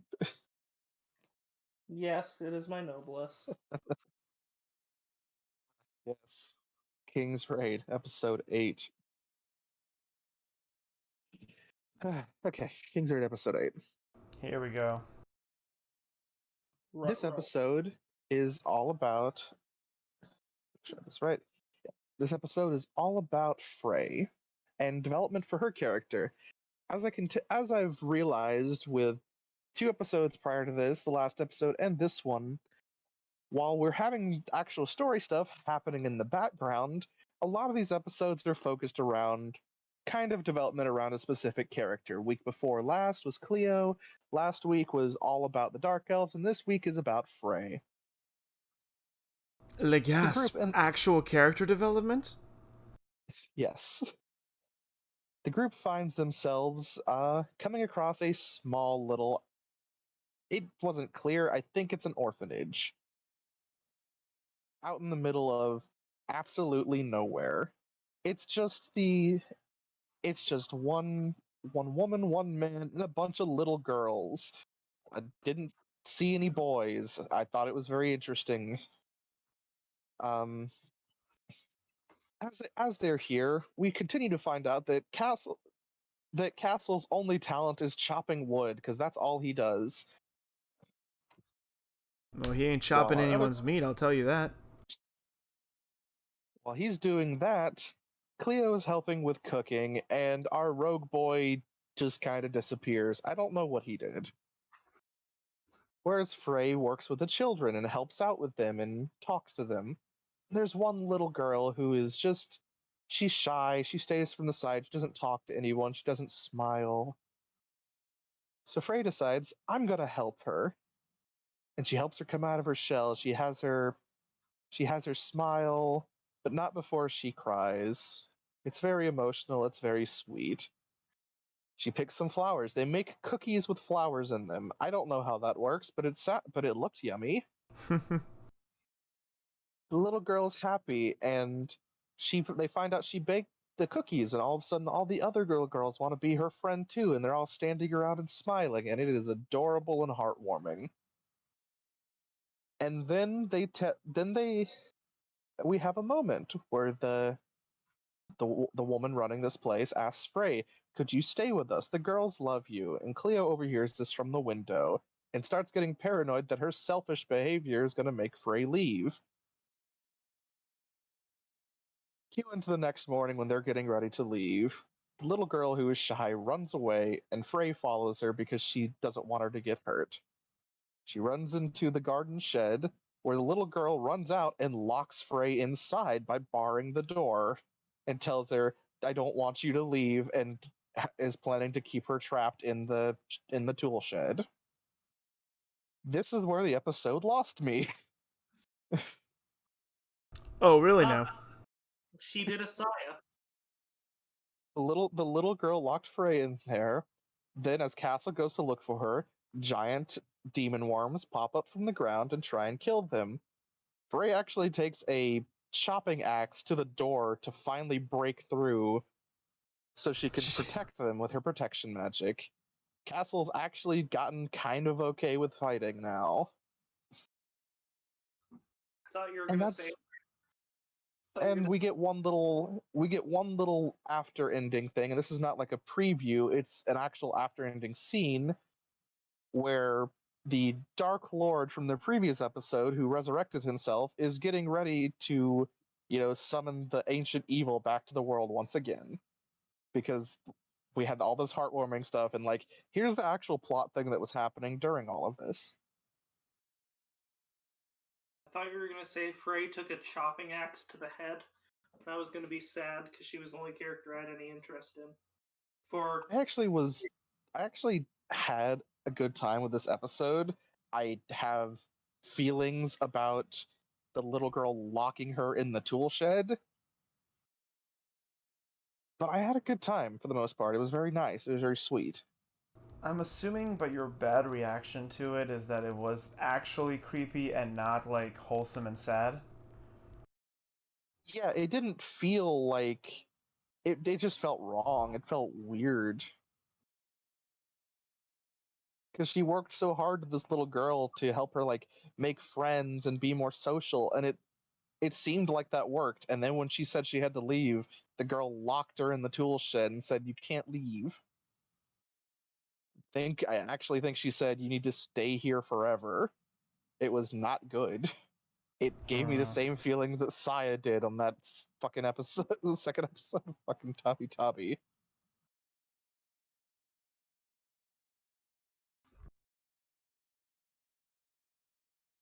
And the actual fight scene in this episode felt completely unnecessary. I'm glad to see that the shows that we've killed have all left us in moods this week. Well, the thing is, of everything I watched, I actually enjoyed this one the most because it was really nice for a good 90%. It's the Every very end that disappointed me. every week, Gilly, you stray further from God. I still And I like. mean, and it even brought me back around just a little bit because when they leave, they're given a little bag with cookies in it, but it's not enough cookies for everyone. And Cleo had made a bet because she thought Frey was going to leave. She lost the bet, so she didn't get a cookie. And it shows this whole thing everyone gets one, and Frey's holding it, and she looks at Cleo, and you think she's about to be real nice and give her it or give her half. And she says, "Oh, I'm sorry, Cleo," and you think it's going to happen, and then she just fucking eats it. right in her face. And I loved that. That was actually really funny. Cleo's gotta learn. I liked a lot of this episode. It was actually nice. It's just the fight and the locking in the tool shed was not good. And it's not that the fight was choreographed bad. It wasn't anything special, but it wasn't anything bad. It just the fight in general felt unnecessary, just adding suspense for no reason. Mm.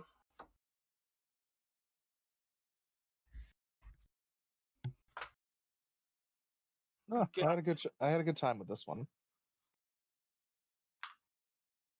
Uh, I just saw what I was added with in another server. For all of our viewers watching, a friend of mine just added me and let me know he was watching Akudama Drive Episode 1.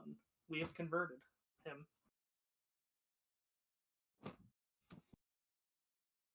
But is that the graveyard shift? I believe that is Gilly's graveyard shift. Gilly's Great Graveyard Tour! Yep. We visited all the graves today, made sure they're all in their right spots. There was one guy that came in to start talking about his life story that I don't know what he was doing here, but talking about high school and immortals and I don't know. It's weird. But we tended to the graves today. And we did not have to dig up a fresh one this week. Everything on our roster stayed alive, while the graveyard stays full of spooky, scary skeletons, and I don't think they're good. Magetsu Warheitshurst is at least interesting to boot. It reminds me of something I'm writing for Ochikabori Fruit Tart when it finishes out. I can't believe you're still watching that show. I really can't. I'm going to watch it to the end. This train wreck is I have to see where it goes. And I'm just surprised it's on Funimation. seeing as nobody's watching it, I'm just gonna seeing as nobody's watching it, I'm just gonna bring up the preview because I watched through to it for Fruit Tart. Fuck it, do it. And Nobody's on a watching painful it. note for us. Nobody's happy about it. The reason I know next week is going to be bad is because next week's, or technically the episode that's out right now, is all about buying underwear. We're so sorry, skeletons. You are misunderstood. They're leading up to a recording session from what they said, where they're actually going to sing, but when, I don't know. It's gonna be the last episode of the fucking series. I just know it. We'll get But one I don't song. It'll think be the you last should. episode. Look, Dalaran, I have to do this. I have to see it through to the end. Do you really? I have to watch this train wreck. And you can come back next week and watch this train wreck over at twitch.tv/DalaronQuest. That's DALARON Quest. I have been Meep, the co-host. We are I'm Gilly, who Hey, Gilly. continues to hurt everybody with the shows that I watch and talk about. We call him a grave keeper, but he's more of like a grave yiffer. I am the gravekeeper. Every week I take you on a tour and I dig them all up, show you the new rotting maggots before I bury them again. Well, you know what? You have this sense of pride when you do the graveyard tour that, yeah, almost, yeah. You dig them all up but one. Dalaran has to dig that one up. I don't mess with that grave. Somebody dropped a toxic waste barrel in there. I don't want to mess with it. That soil is poison. I almost watched Iwakateru Sports Climbing Girls, but I didn't. No, I think that one's also my responsibility to bear. Yes. Thank you everyone for coming out tonight to watch. And thank you to my lovely co-hosts for joining me today. Tune in next week to hear about the underwear episode. I love that the connection just cuts you off at underwear. Just tune in next week to touch the underwear episode. Underwear episode of Fruit Tart. God damn it. Bye, everybody. Thank you for coming and sticking with us all the way to the very end.